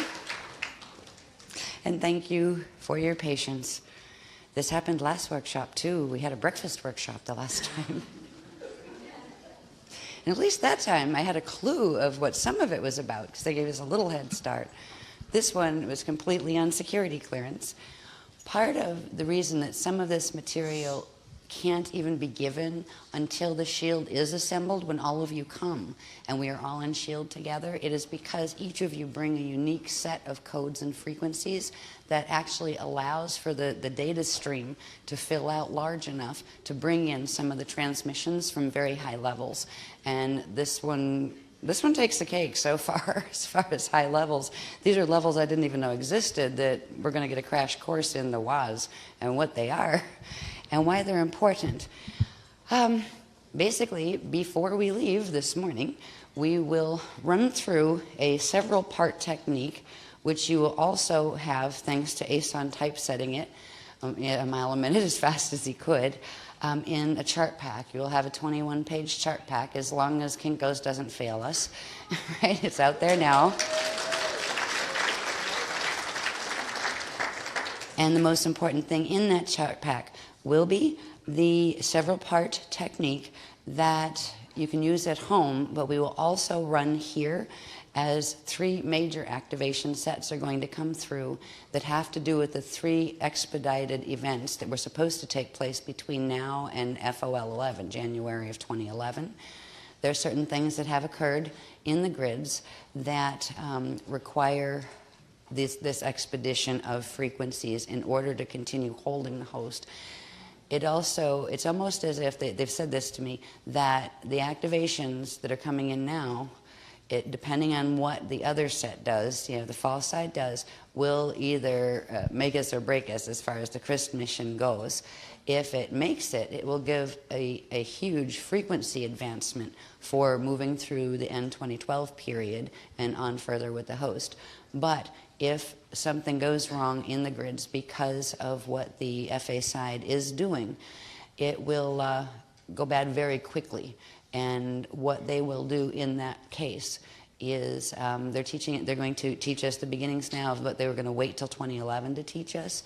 And that has to do with the mirror training, where if it did go bad quickly, we would be able to get out through the beginning. There's going to be more to this process in the next couple workshops, but this is the base process that if there was a shield pull where they had to do immediate evac, this is how it would be done. It would be done through what is called the WA window that's made through mirrors. It can also be created in front of you, even without a mirror. Now, mirrors can amplify the effect and actually help us to get more used to first communing with the yes family groups. There's a lot of WA words in this, by the way. We have WAs this, WA yas, WA yays, WA, oh brother, yeah. So it's pardon me if I have to stop and say, see it in my head. Say that's a WA yay. Right. Anyway, this will begin our conscious private training directly, where once we open the mirror fields here, we're going to do them in the room, just using where if you don't have a mirror plane to put hands on and things, they call that the target area. Right? And there's a point at which you project into and beyond the target area 6 feet, just like you would project if your hands are on the mirror plane into the mirror 6 feet. So we're going to do it without having to use the mirrors here. If you have time, since you've set the fields already in the mirrors, we were asked to set the gel fields, the orb gel fields in the mirrors at the hotel. If you have time, you could try, because we will activate the whole set of sequences here in order to pick up something directly from our WA companions, which are actually our WA hosts, which I'll talk about a little bit before I get into some of the diagrams. But if you want, you can just transmit directly what you activate here into those mirrors and maybe get a little glimpse of actually being able to see the one who you'll be communing with here. And when you get home, you can use this technique, which tells you how to set the gel field and how to set the other fields that build up to form this WA window in the mirror. You will be able to set one of these at home in your own mirror. And they do recommend getting like a walkthrough size mirror, just in case. Even if it's one of those like cheap ones from like Kmart or Walmart or something that are just where you can see yourself full length, when you're dressing and that kind of stuff. Doesn't have to be a big, heavy, massive one or anything. But a virgin mirror that hasn't been directly contaminated by anybody. The worst kind of mirrors you can use are heirlooms that have passed down through families because you have no idea what else might be in there. And there are clearing processes that you can use for those that will allow these sealing processes to work better. But with general virgin mirrors, even if they came from a wacky mirror making place on bad grids or whatever, this will override that.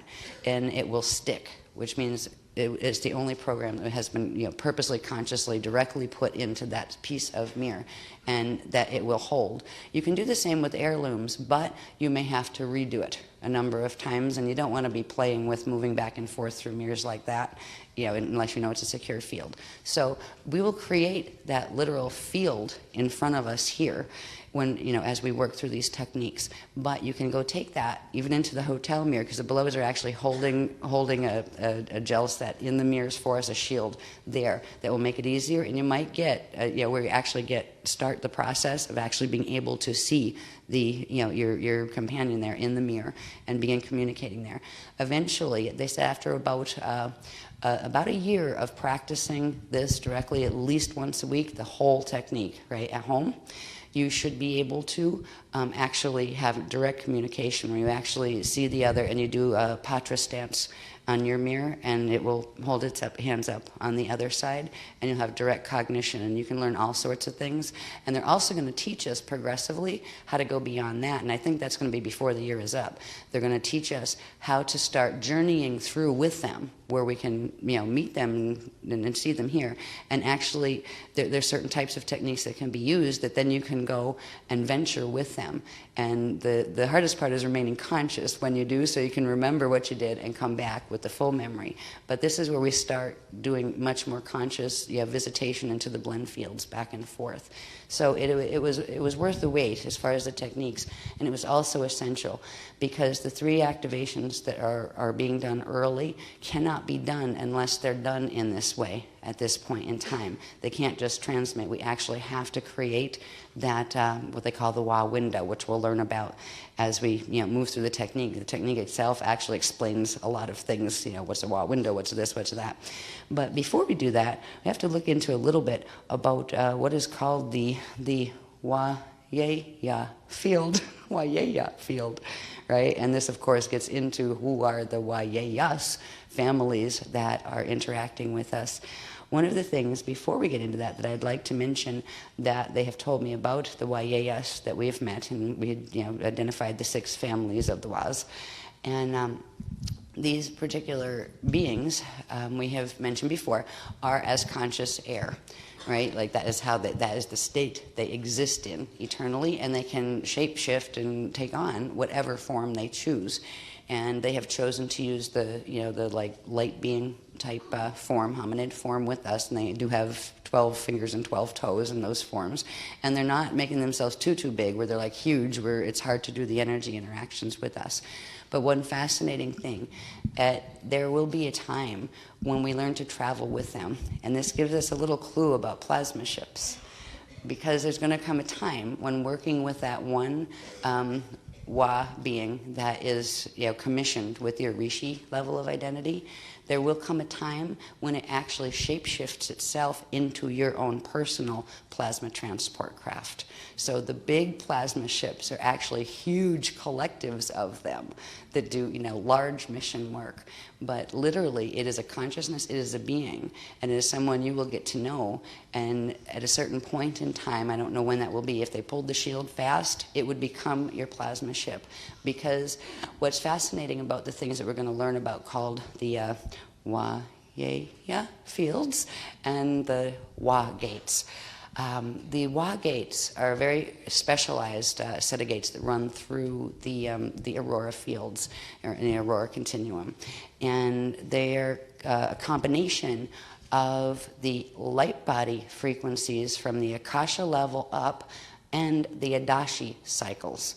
Right, the Adashi return cycle. So it's a blend zone between those frequencies, which means a being, in order to pass them, a being must have accomplished a full Mashayahana ascension already, or they won't have the codes to be able to access the Wa fields. The Wa fields are going to become necessary to holding these planetary grids if things go well and we stay, and they're also going to be necessary for a quick shield pull evac in the event that they go bad quickly. And right now, no matter how fast we personally activate, we're not going to get to the point where we can do a full Mashayahana ascension ourselves because the planet isn't holding it. So what the opening of the Wa gates means is the Wa-Yeyas families will come indirectly. They are our personal host field.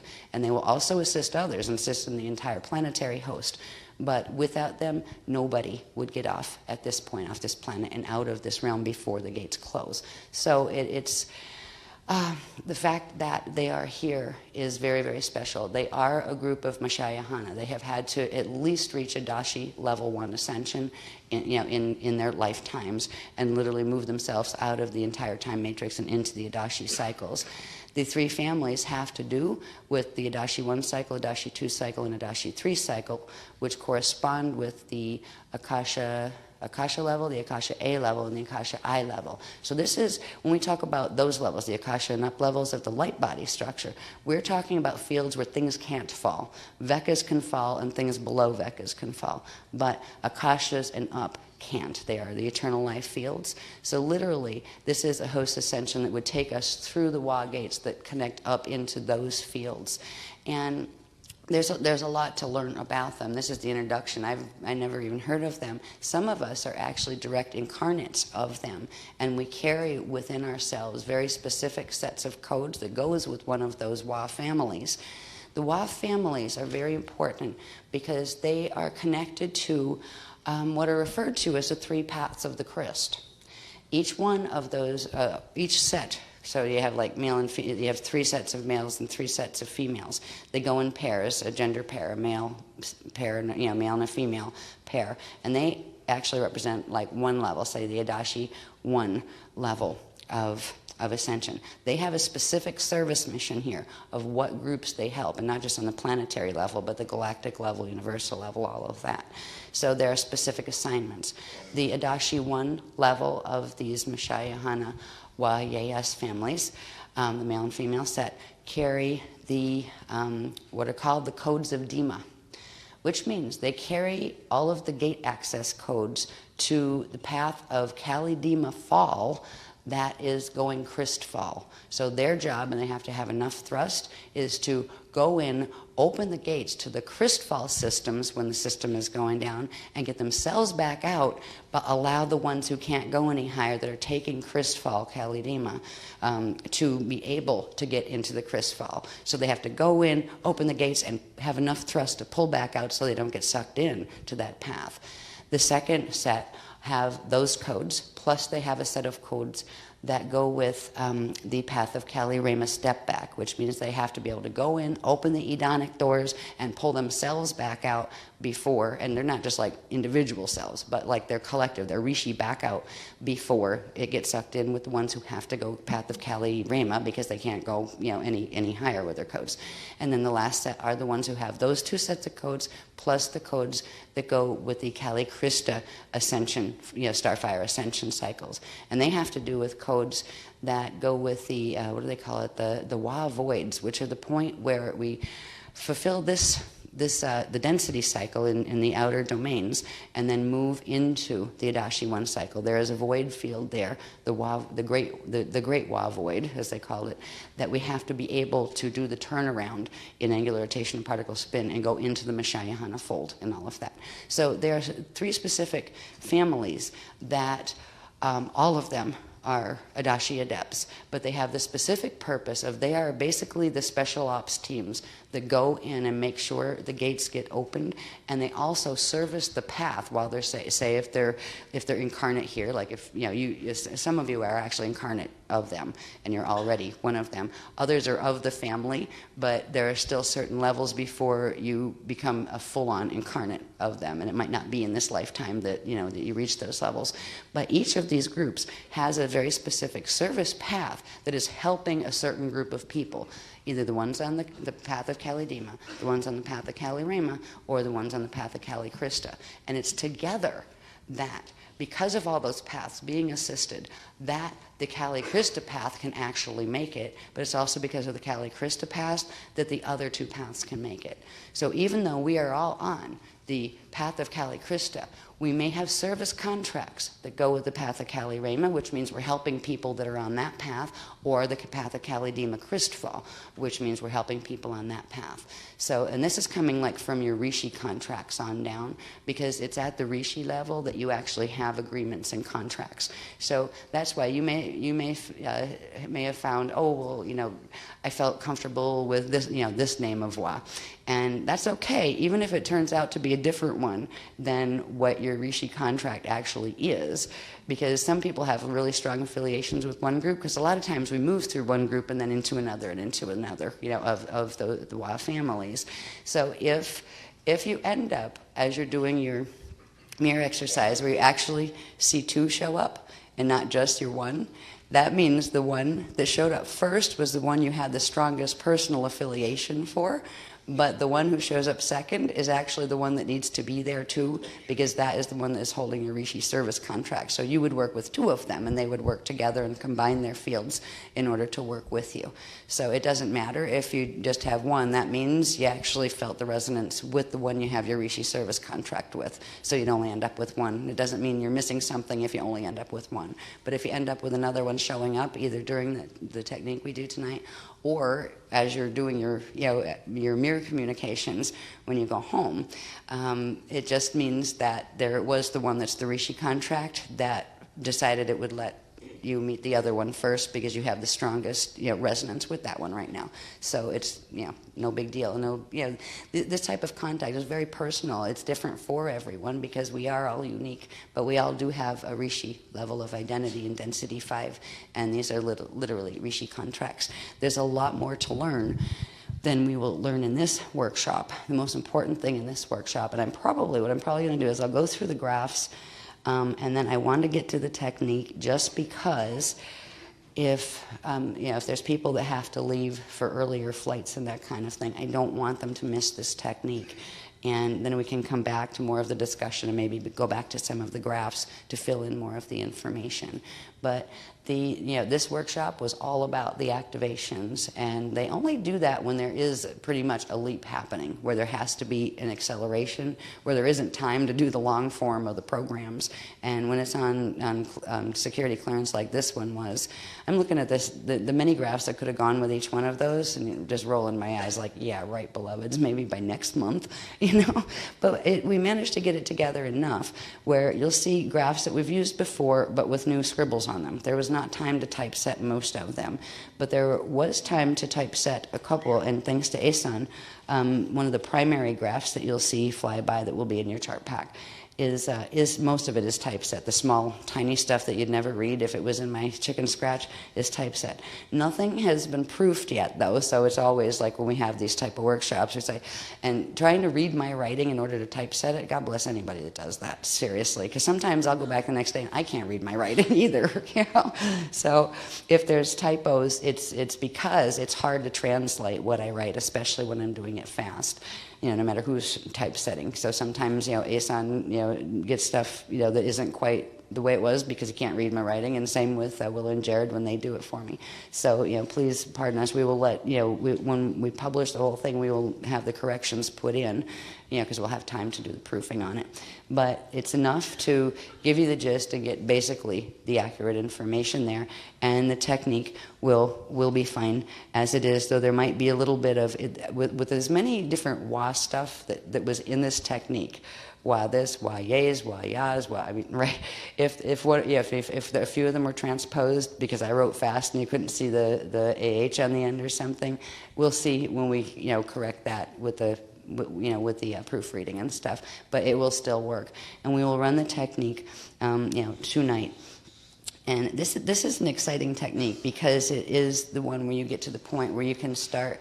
I had experiences with the mirror training before I didn't have any training. I had the experience with the mirror contact, and in the very early days before I actually walked in, my walkout was a bit terrified by some of it because we didn't have sealed mirrors in those days, and they kind of cycle through where sometimes the frequencies of a mirror set would line up with hibernation zones as opposed to the Christic frequency bands, so you never knew what was going to come through.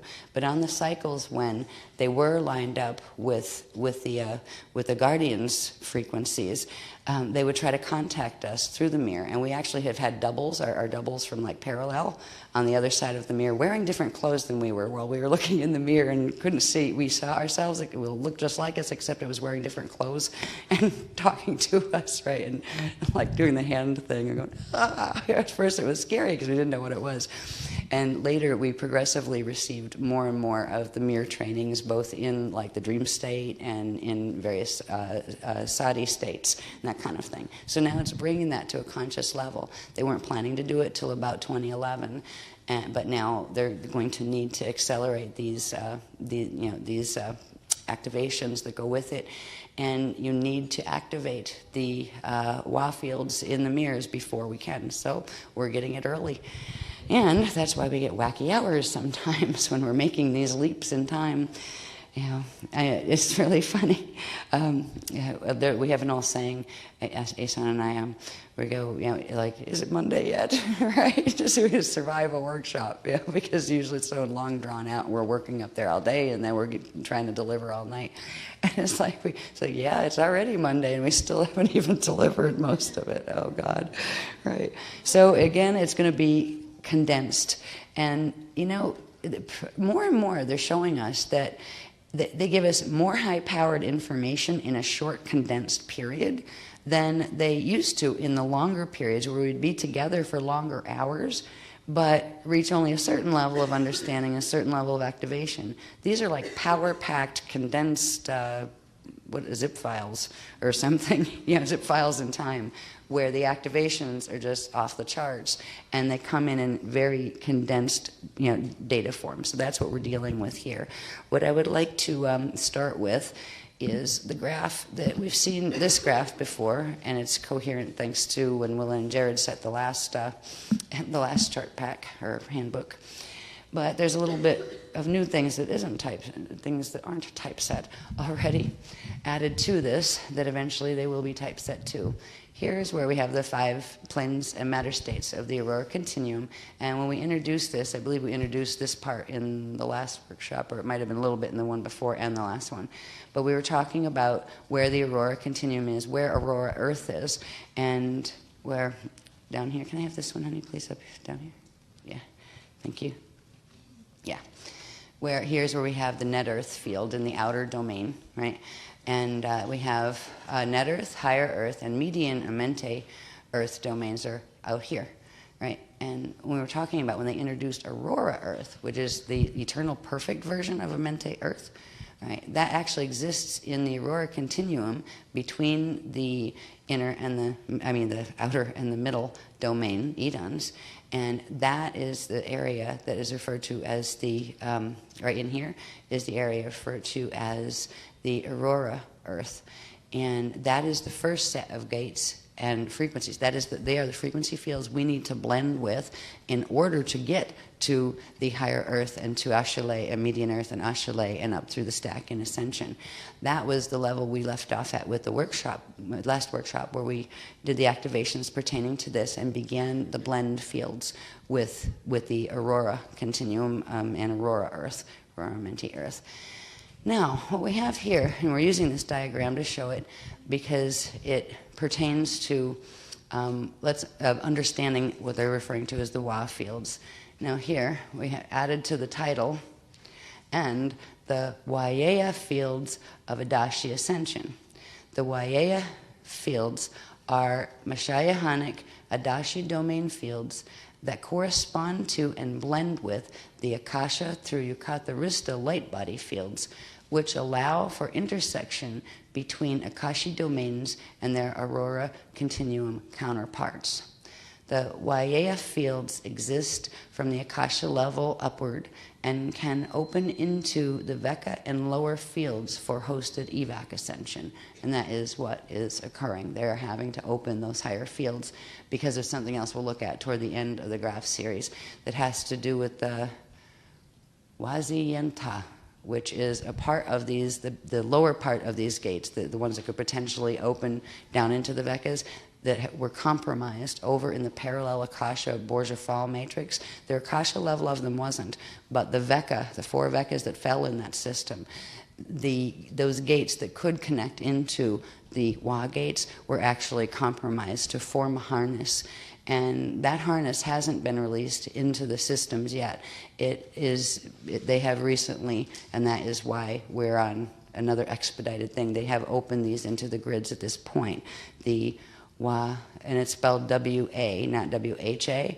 The Wa-Z-Z-E, Yenta, is the fallen set of what would have been the Veka gates in that system that would have plugged into the Akasha gates to do the Wa gates. So it is yet another increase in frequency. They're trying to plug it into the Alpha Omega network and to actually run it into the gravitron. And that's why there are certain activations that they're doing in the Gulf of Mexico and creating certain conditions in the Gulf of Mexico, because that is where the graviton, which is that unnatural vortex set that controls the staff of this planet, the vertical staff of this planet, they are trying to plug that in now. And it would just roll the whole thing, toral rift and all, right into the Borgia matrix.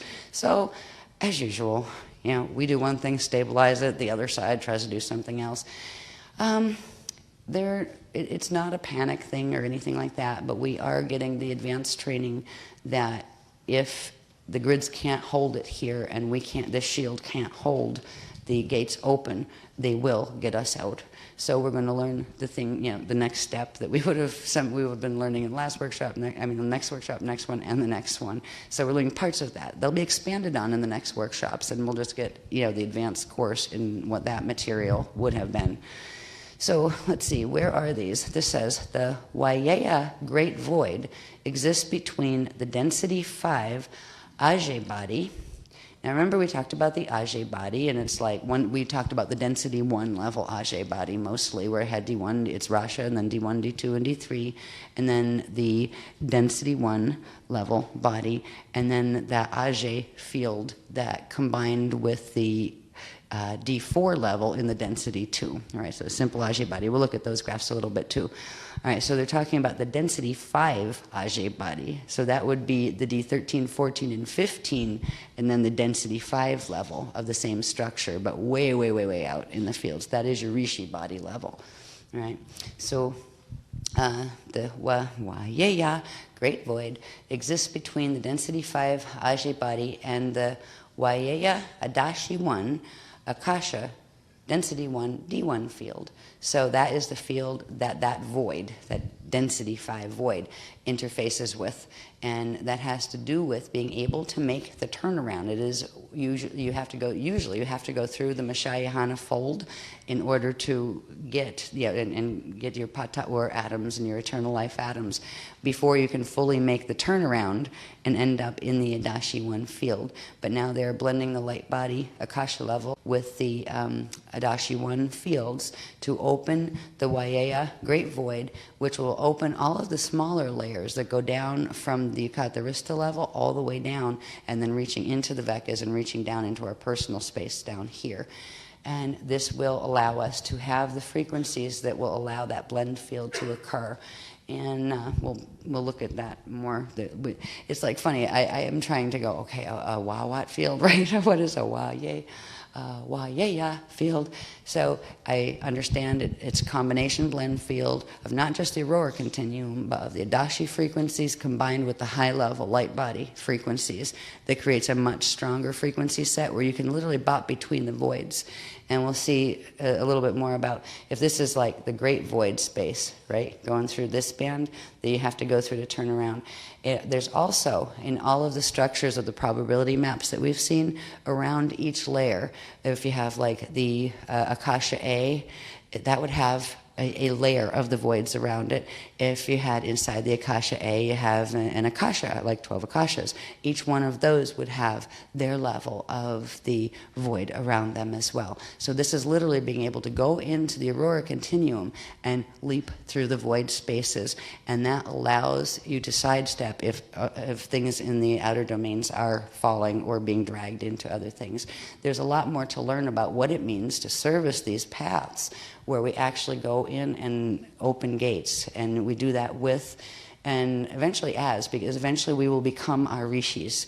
We will fully embody our rishi consciousness as we work with our Wa companion, and together as a rishi, and with the Wa Mashayahana facilitating us, we will be able to service those contracts, help those people, and also to know how to journey, because they're going to teach us how to journey through the mirrors first, and then how to literally fully set those fields, where you can literally just set a mirror field, even though there's not a mirror, right in the air in front of you, and part the veil and go into these continua and go anywhere from there.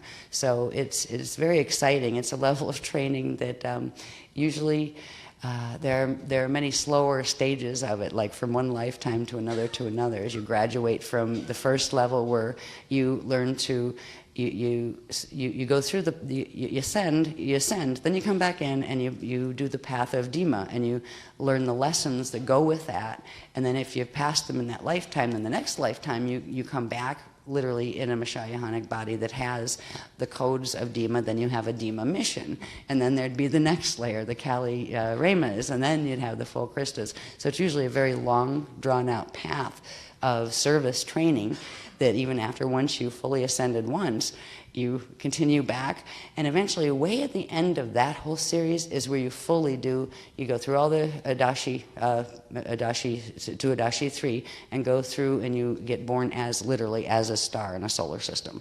all right, where you're completely beyond individuated hominid type form or anything like that. So this is that path of higher evolution, that after you ascend once, why would you be crazy? You have to come back in. That's why, because it might be really, really cool to fully come back as a solar system and know yourself as a son of God Source. You know, so these are the ones that are assisting us now are the ones who have already passed those tests and hold those ranks. And we are being invited in now with the ones that have the connection to our Rishi level as Rishis. They will assist us in awakening as Rishis, which means we hold the whole spectrum of our Rishi bodies within our bodies here, so that we can assist with these. So it's like getting jumped ahead lots of grades, where we might be on one, just the beginning of one of these paths, and they will literally host the field for us. And that's where them serving as our personal plasma ships at certain points, where they will literally be the protective field around us, and it will be like a bioship. But it is them. But first they will get to know us in individuated hominid form. So you get to know them as people before you begin interacting with them as a vehicle of transport that will help you until you can get to that level where you can do the same thing for other beings. So it gives us some insight into plasma ships anyway. Not what are they, who are they?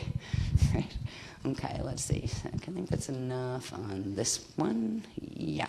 This is just showing the main Great Void. Now we'll look a bit more at more of the Waiea voids and where they show up. Next one, please.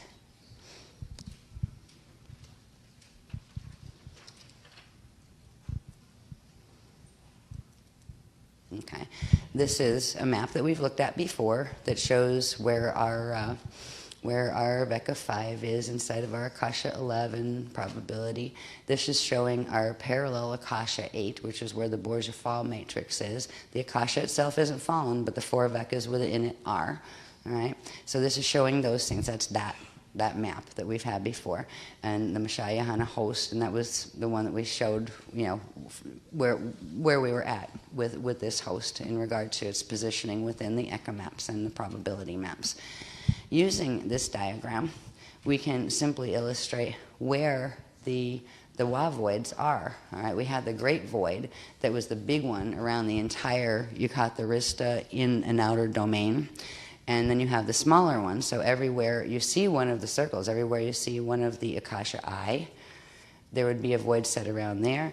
And then inside of that, you would have them around the Akasha A's, and around the Akashas, and around the Vekas, and around the going all the way down the chain, right? Down until you get them around planets and around people on planets, or stars and planets and people, and that kind of thing. So there are these Waias, let's see, here I go again, the Waiea, no, they're Waiea, not Yas, Waiea voids all the way around each of those. When we talk about like where these passages are in relation to other things, it would be passing through those frequency bands. And it's literally like being undetected. They're outside of time. They're beyond the linear and cyclic pulsations and rhythms of the general time flows and probability flows. So another way to look at it are time adepts, where some people like to call them time lords and that kind of stuff, but that's usually the fallen ones that use those kind of terms because they imply subservience and those kind of things. But they would be time adepts, Christic time adepts, where space-time just becomes something completely different, and you move into spaces of eternal time, where you start to experience time more in the way that God Source does, as a field of consciousness more than a linear movement in one direction or another. So there where the void spaces exist, and the void spaces connect to what are called Wa gates that have to do with the Wa, with certain gate sets in the structures of our spirit body and light body and Rasha body that connect into those void spaces. And in your personal body, you would need to activate those particular areas of anatomy, the personal gates, Wa gates, in order to access the Wa fields, the corresponding levels of the Wa fields. Next one, please.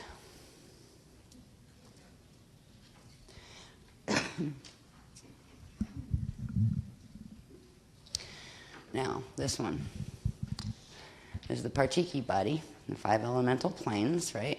That's the dark matter body. And the Waias gates. Now we had Wa Wa-ye-ya, void fields, we have Wa-ye-yas, gates. The gates on any structure, the Wa-ye-yas gates, open in the Elon shield between lower and middle mantle. So they open in this area right here, which in the Rashabadi template is between the layer 7 and layer 8. So it'd be like layer 7.5, and that's where the Elon crystal shield is. When you take this out into the materialized systems, this means it would materialize between 7 and 8, at 7.5, again, the Elon shield level in a planet or a star or a person.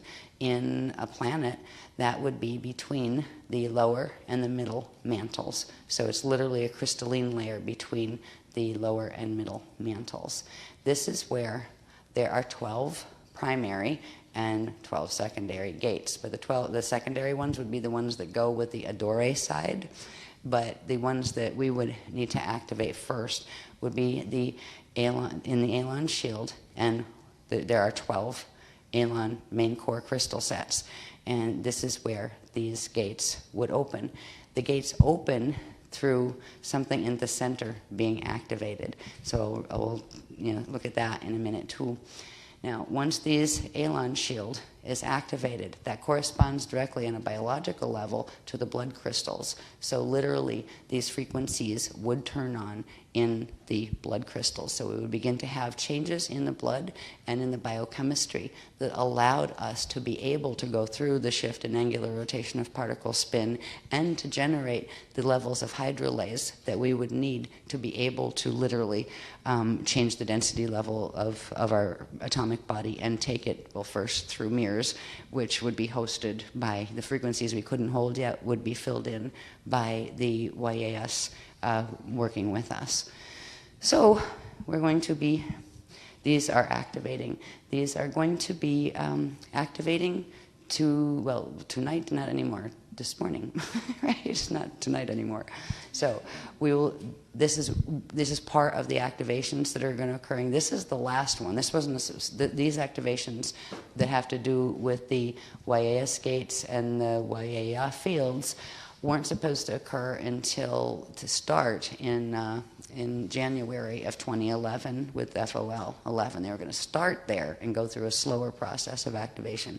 Now they are going to initiate tonight, and I believe they get done in 2011 sometime. I have to, there's another chart that shows what started activating, when it's activating, when it got expedited, and when you have what by, right, activation-wise.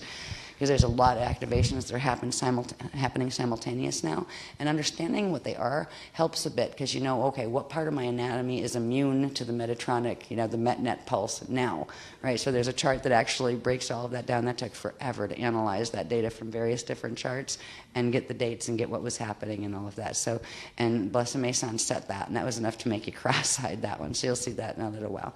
But we're just bringing you back to where does it activate? Where do the 12 gates activate? They activate in that crystal layer, the Elon crystal layer. This also does mean, I believe, there's going to be some very interesting activations directly happening with the Elon site, which has kind of been sleeping for a while, but it's going to wake up now, right, with these YAS gates activating, because the Elon site that they had us secure first, and then it was turned over to other guardians who secured it, after they had us go to the next site.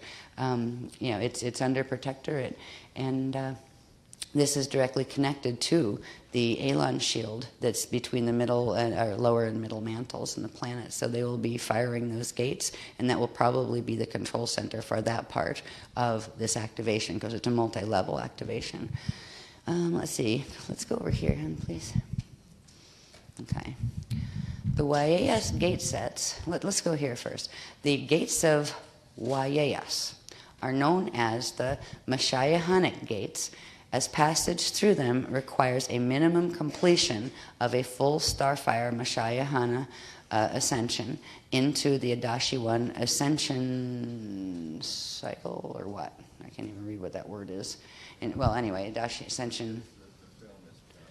Yeah, I think it means it's referring to return, a Adashi return cycle. There we go. Or being directly hosted by a Mashayahana YAS adept, taking on the form of a plasma ship transport vehicle with around you and with you. So that is what we're eventually aiming for, is they will help us through that level of it until we can hold our own Mashayahanic levels.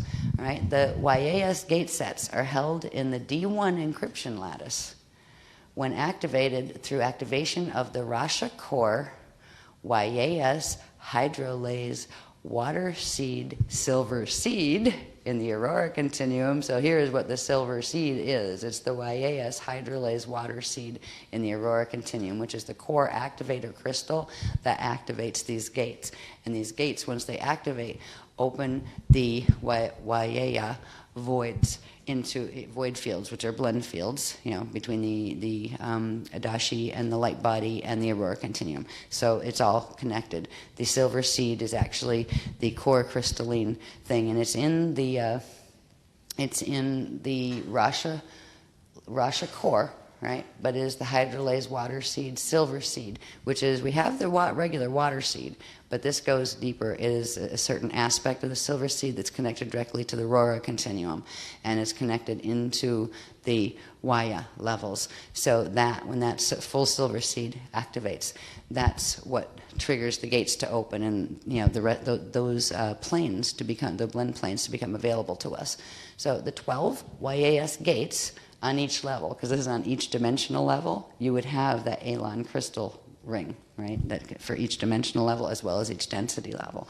But the 12 YAS gates on each level open within the Elan shield. It spans 7.5 of the Rasha dark matter body, and within the corresponding Elan shield 7.5 level between the lower and middle mantle of each dimensional level in a planet or star or person, and activate within the Elan blood crystals of biological life forms activating the silver seed code.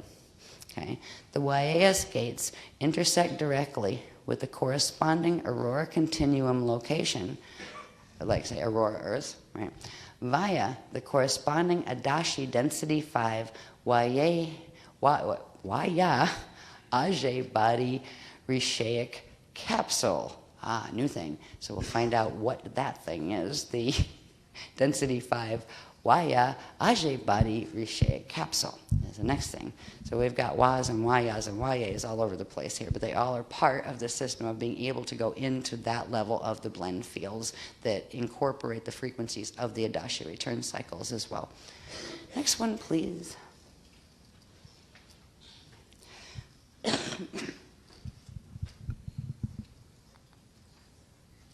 Okay, we've seen this one before. This used to be where all you see all these little handwritten ones in.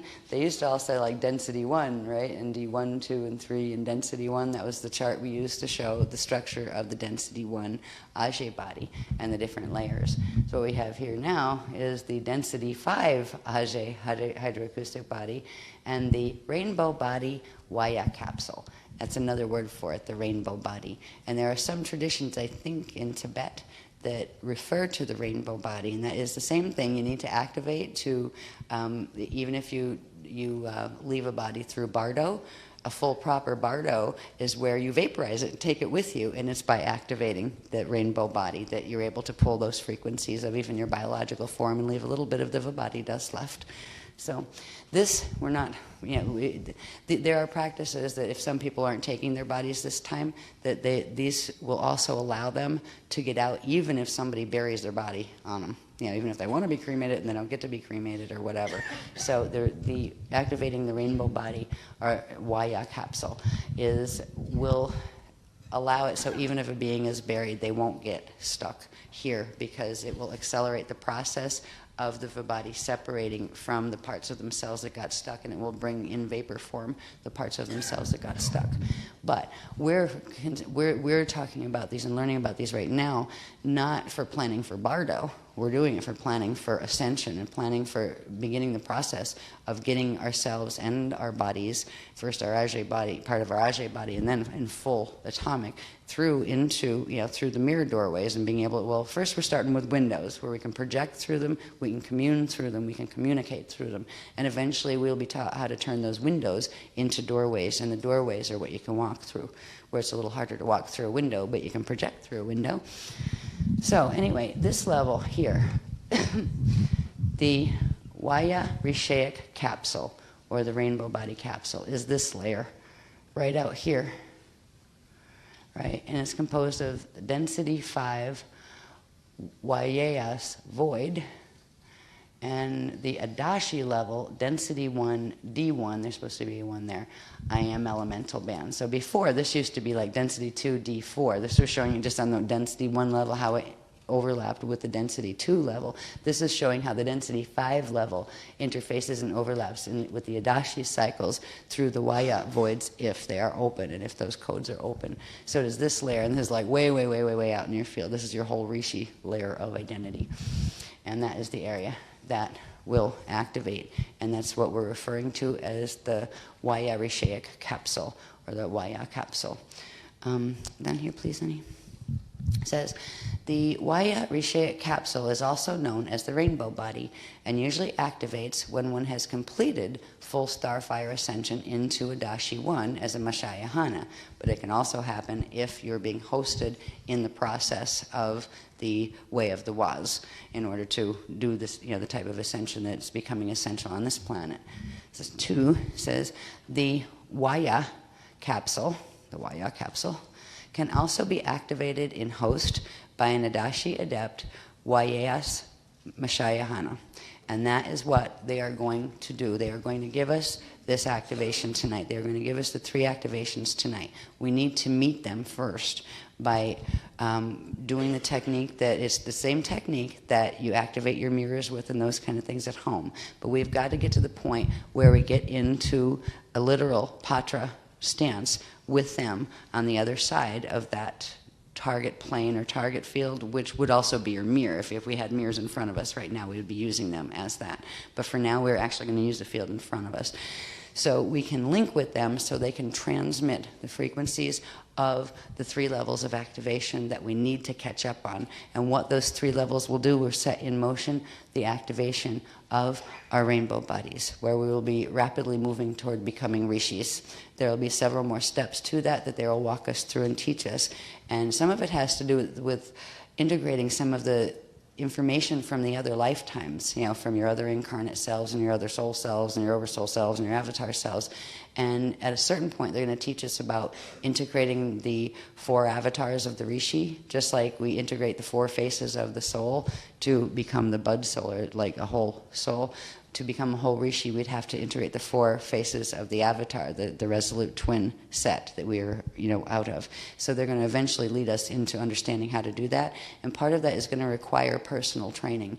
And to get personal training, we have to put effort into meeting them in the mirrors and getting to the point where we can go back and forth, at least in projection through them, hold the consciousness so we can go for training and personal individualized training, because everybody is different. Even though we all have similar structure and similar things, there's a lot of differences, and we all have different paths that got us to this point. So there's a lot of things that having a personal person to work with you very personally will be essential. So this is the next step in getting us toward being able to do that.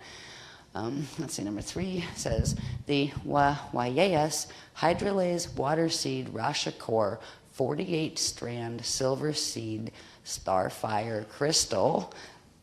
That was an adjective. That was a name of that thing, right? The Vayas. So that's where that's another use of the word Vayas, just like we use Vayas families, right?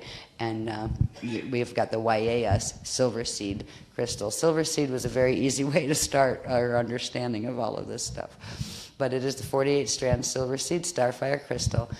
Activates the dimensional sets of Vayas gates within the dimensional Elon shields and corresponding blood crystals, setting in motion activation of the Vaya capsule for Mashayahanic Adashi Starfire Ascension via the Waiea void fields. So they refer to this actually as the Waiea capsule, right? The Waiea capsule, the Waiea Rishaya capsule. So that's where we don't have Wa'es, we don't have Waia'as. It's the Waiea capsule or the rainbow capsule. That is the thing that activates when we fully activate the whole set of the Rishi. And that is going to be required in order to fulfill the ascension through the Waiea voids and to be able to go into those planes and spaces. Okay, next one, please. Yeah, I think we're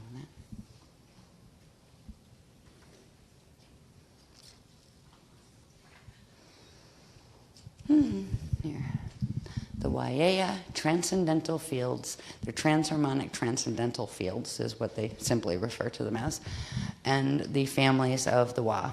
Okay, the Waiea fields are composed, as I said before, of Akasha through Katharista light body fields blended with corresponding Adashi return fields through the Aurora Continuum fields. So it's basically a set of 3 different sets of frequencies, because the Aurora Continuum fields themselves represent one set of frequencies, the Adashi sets represent another, and the high light body sets represent another as well. All right, let's see here. This is just a reiteration of the larger chart that we had. This is the 5 stages of translocation and the 5 Aurora Continuum matter states, which are the 5 stages of Jade Body Ascension. And this is where we've got those matter states, the Asayas state, right, which was the outer middle type of matter, where the outer matter and the middle matter together. We had the Asayan state, which is the middle and the inner matter forms. The Arisana state, which is the inner and the core state. We're going to deal with these 3 now. There's probably families that go with these 2, but they haven't talked about those or the fields corresponding yet. But what we're dealing with here, with the Asaya state, which is that outer and middle Jalesic matter state, and that's what the orbs and the orb reservoirs are made out of, the Asayas orbs. All right, this is the Waieias field, Akasha, Adashi. All right, so this is where you have the frequency levels from the Akasha level and from Adashi 1. This over here set represents the families of Wa that go with them. The Mashayahana, Waieias families, and Waiea gate codes, gate keys. So from this Adashi 1, Akasha Adashi 1, Sayas fields, the male ones of those are the Ilewas, and the females are the Sewas. And the gate key commissions are the Dima gate keys, which means they hold the Dima gate keys, so their service contract would be to help the ones who are on Kali Dima Christ fall, where the ones who are going fall because they just can't pull it even into the step back path, but they want to go Christ fall, like the Buddhara Christ fall matrices and those. And the Buddhara Christ falls aren't the only Christ falls that exist. They're the ones they've named before because they're working directly with us, but there's others too. It does not mean that these families fall, not at all. They're meant to get those guys where they open their gates and then get the heck out of there so they don't get sucked in when the vortice is open to take them in. But it allows them to make the crossover. They're also part of the security team on places like Christfall matrices, where unless these guys open those gates can't be intruded upon and raided by the other fall system beings. So it's a very high commission to serve that, because you're actually part of the protection crew that allows the Christfall ones to stay. Even though they've fallen, they can still maintain a Christfall that will allow them to eventually do a space dust return, but really quickly and right back.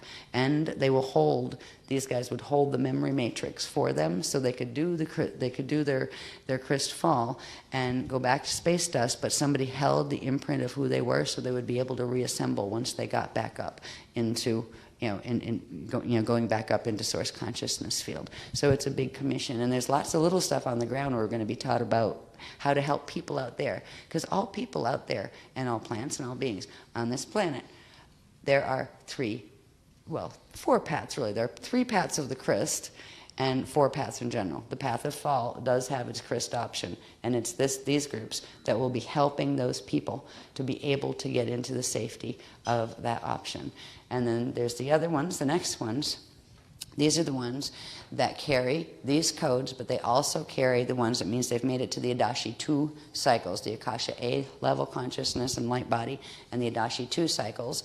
They have the codes of Asean matter, which is the middle to inner form of matter, the electrothermal vapor. All right, these guys, their males are the Urwas, and the females are the Tewas, and they are serving. They hold the Rama gate, gate codes, and they would service the path of Kali Rama step back, and that means they would get their gates open, help them to get there, and then get back out again, because the jobs of these guys is not to fall with them, or not to go into those paths with them. They have already ascended, and they are on the let's become a solar system path of evolution at this point, because they already made individual ascension before just to serve these roles. And the next ones are these guys, which they serve the Arisana level of matter, which is between the inner and the core levels, and the Wyas field Akasha I level, and the Adashi 3 level frequencies. And these also have the codes of the other two before them, from the Adashi 1 and the Adashi 2. And the males here are the Hewas, and the females are the Shiwas. And they have the Krista gate codes, the Krista Wa gate codes. And they would be serving the path of Kali Krista directly, which means they're the ones responsible for getting the going up ascension gates open, and that's where the thrust comes to actually help the others not get pulled down once they get those gates open. That thrust has to be up kind of like a rope, bringing them back up. So they all work together, and they are all essential to the Christ Ascension mission, as well as essential to assisting all of the beings, all life everywhere, whatever path it is on.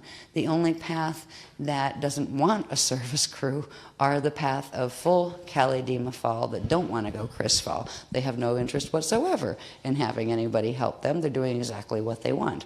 And that, we just mind our own business at that point. It's like, fine, you want to fall, that is a choice. You were given the ability to use your free will in that way if you wanted to.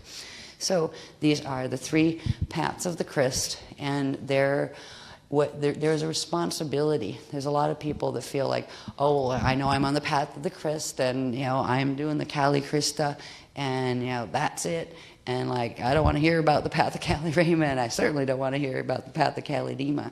Well, if we are on the path of Kali Krista, the Mashayahanic path, it implies a responsibility toward assisting those other paths too.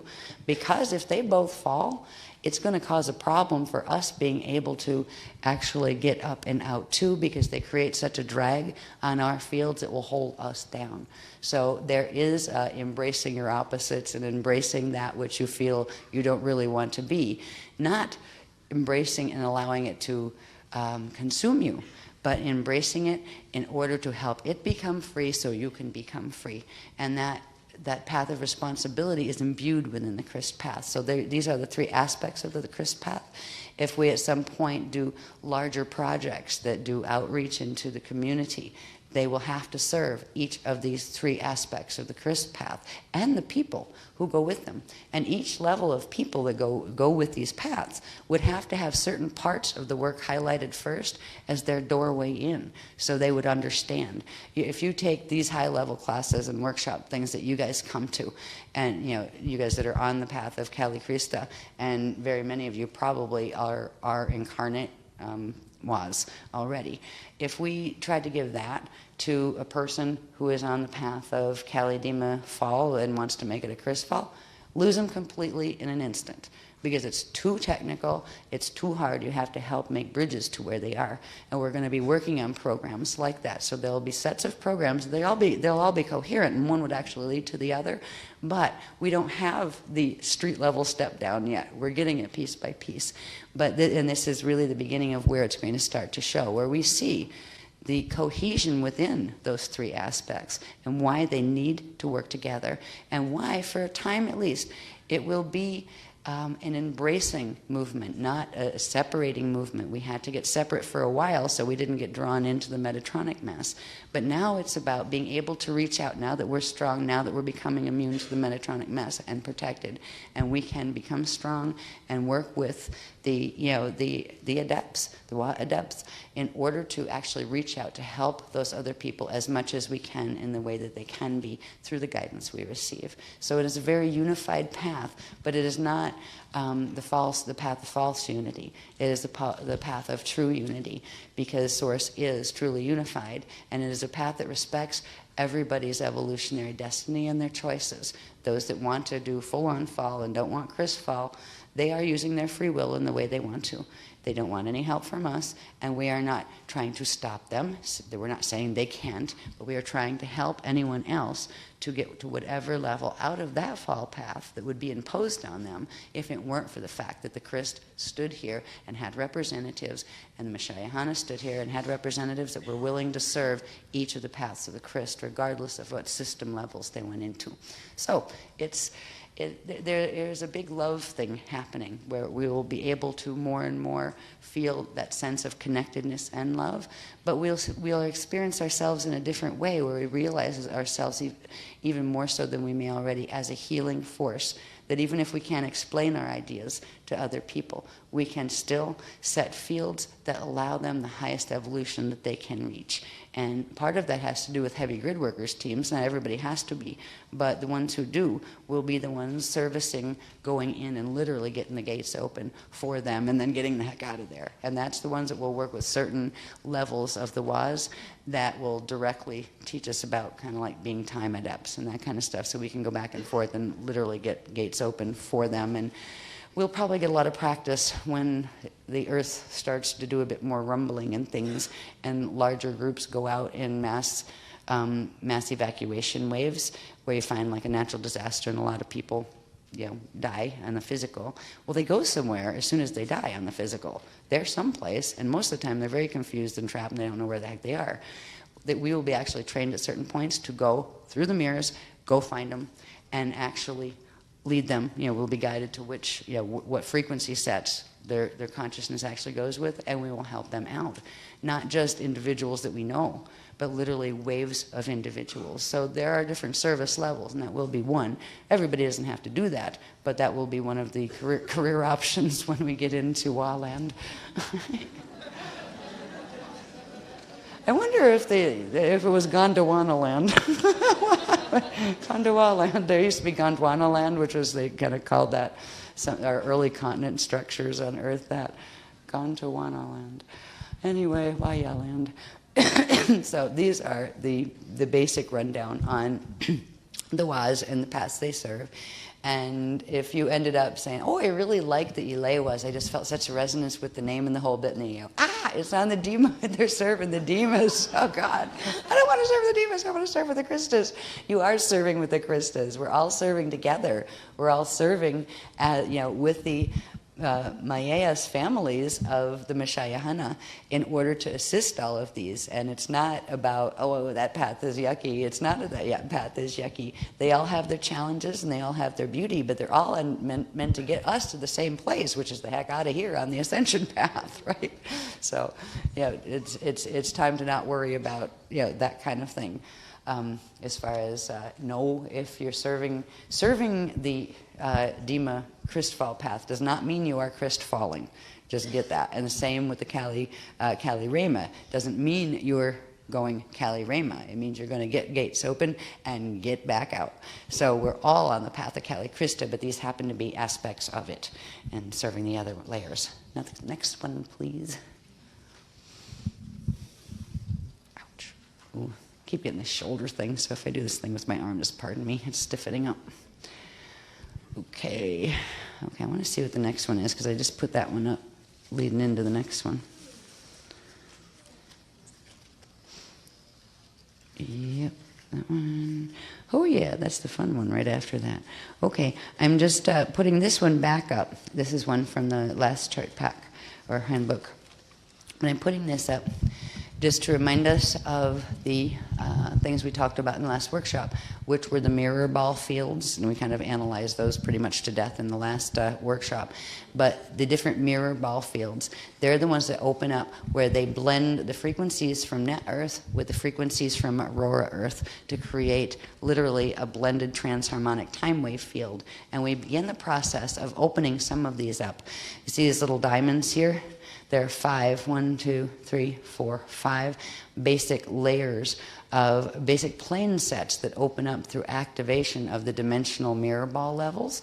And each of these 5 create what are called communion planes. They're literally 3-dimensional, or actually they're 6-dimensional, 9-dimensional, and 12-dimensional plane sets that we can move into and experience as like literally 3-dimensional hologram experience, move out of this reality field and into those.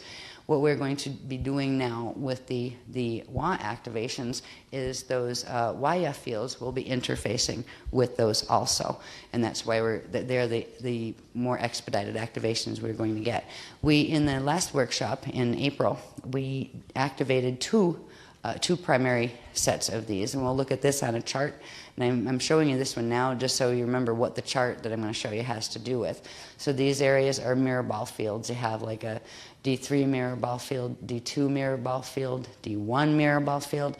And this is the map going from Earth's core all the way out through the different layers all the way up to the Eartha fields in M31. So this is the spherical map from which the vertical maps are drawn. So it's showing in the fields where each of those mirror ball layers open. And you know, there's quite a lot of detail in those things on these, and there was in the last chart pack on this too. So now that we see that level, I had to analyze this and a couple other graphs to get the datum for this next graph. And put the next one on, please. And this is the one Asan bless him, had to typeset for me. Well, he didn't have to, but he did. We didn't get the big type down. That was the easy stuff I put on after he did the charts. But this chart really, if you put this over to here and took this end and stuck it up there, it wouldn't even fit though on it running horizontally, so we just broke it in half and put the rest down here. Those 5 little diamond shapes that you saw on the spherical map that correspond to the communion planes that are formed from the mirror ball fields. This was the smallest one that was toward the center of the spherical graph. This was the next one out. This was the next one out. So you have 1, 2, 3, 4, and 5. What's interesting is here is one we didn't talk about yet. And this is one of the ones that we weren't going to be talking about till FOL 11, 2011. But that's the 3rd level of expedition that we are having the activation, before we leave this workshop. And this has to do with what they call communion plane 6. This is the Rishaic YAS gate sets. All right, it corresponds with those. Now, each of these, we had part of this graph already in the last workshop chart pack, where it showed this part. It showed the net and aurora Earth mirror ball blend field dimensional correspondences.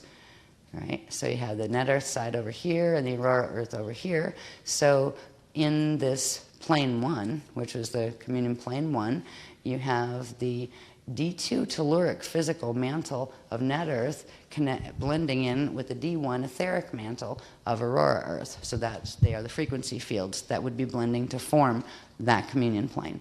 Then you have this communion plane, which is communion plane 2, has D2 telluric physical crust and atmosphere.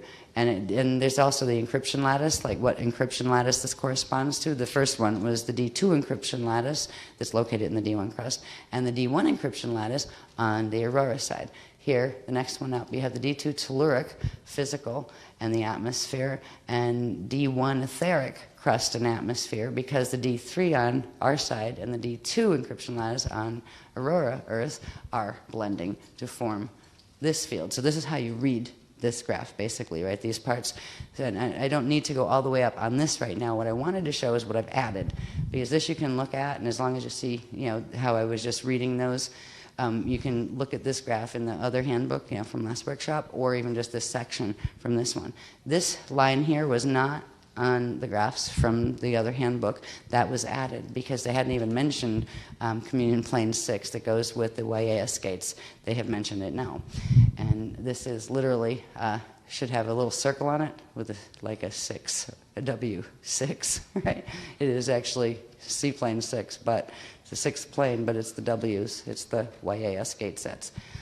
What we added too was here, because this was enough to make you nuts, because, all right, the mirror ball numbers are different than the, I think they correspond with the encryption lattice numbers, but they're different than the numbers of the planes, right? So like, am I on 3, am I on 2? What has activated? It was my first question, like, how do I know what is activated, which corresponds with what level of the body and cleared what level of the net? Was how, my first questions that I was asking at the beginning of the workshop. Excuse me a minute, getting heat flashes, I need to take a layer off. Just a second.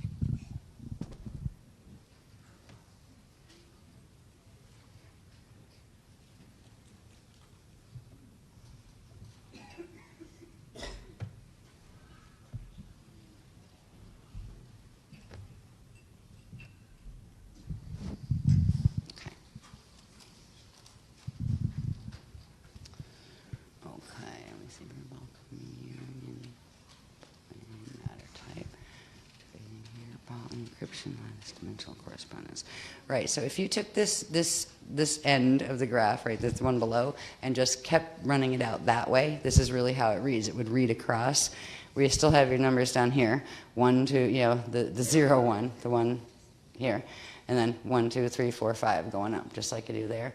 And here, it talked about the mirror ball communion plane matter types, and these were also on the original one, for the original graph from last workshop. Just tells you the different types of matter that are involved in that plane set. Then here, this is a new column that was added where they just started giving dates.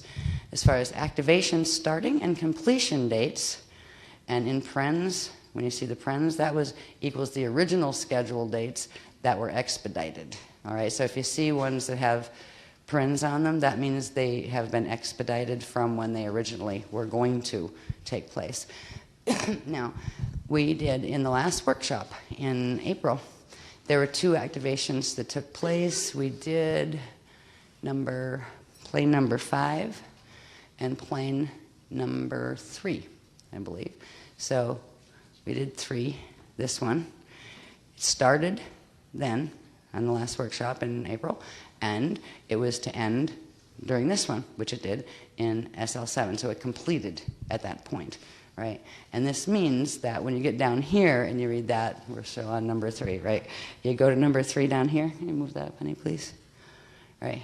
This tells you more information about that. All right, it tells you, first of all, what mirror ball and encryption lattice dimensionally that corresponds to, which are these. It's the density 1 mirror ball and the density 1 encryption lattice. This tells you mirror ball, field, light body, and atomic body dimensional controls, right? This controls, this mirror ball controls the D2 light body and the D1 atoms. This next column tells you net Earth locations of mirror ball communion planes dimensional fields, and this just explains them in terms of the vertical maps, which had, like the density 1 end inner Van Allen A3 platform to end outer Van Allen A4 platform, and density 2 past the magnetosphere. So it shows you where these fields are. This next one is where it gets more personally helpful. Okay, the activation of mirror ball communion plane blend field initiates overlay bonding with MetNet level. This is where the mirror ball encryption merges with and brings its time wave and its cleared pattern into the Metatronic net field of the each dimensional encryption lattice, which begins making available to that level encryption lattice the natural, the organic program as opposed to the Metatronic. And that creates a corresponding MetNet freeze immunity biofield, and it also gives you the DNA strand correspondences that goes with that. So here on the D3 one that we actually the plane 3 one that we activated back in April. Come down here, it was actually in the density 1 mirror ball field and the density 1 encryption lattice, and had to do all these things here, right? Then this is the level of overlay bonding. This is where the overlay bonding occurred, where you had whatever the net field was, right? The MetNet, the D3 level of the MetNet is a D3 epigenetic overlay net, the EgoNet. So that one initiated the recoding of the EgoNet and and now when it completes at this workshop, it means it completely has running in the EgoNet level of your biofields. It has the dual wave running, the blend field wave running, which means that field can now take on the Wa activations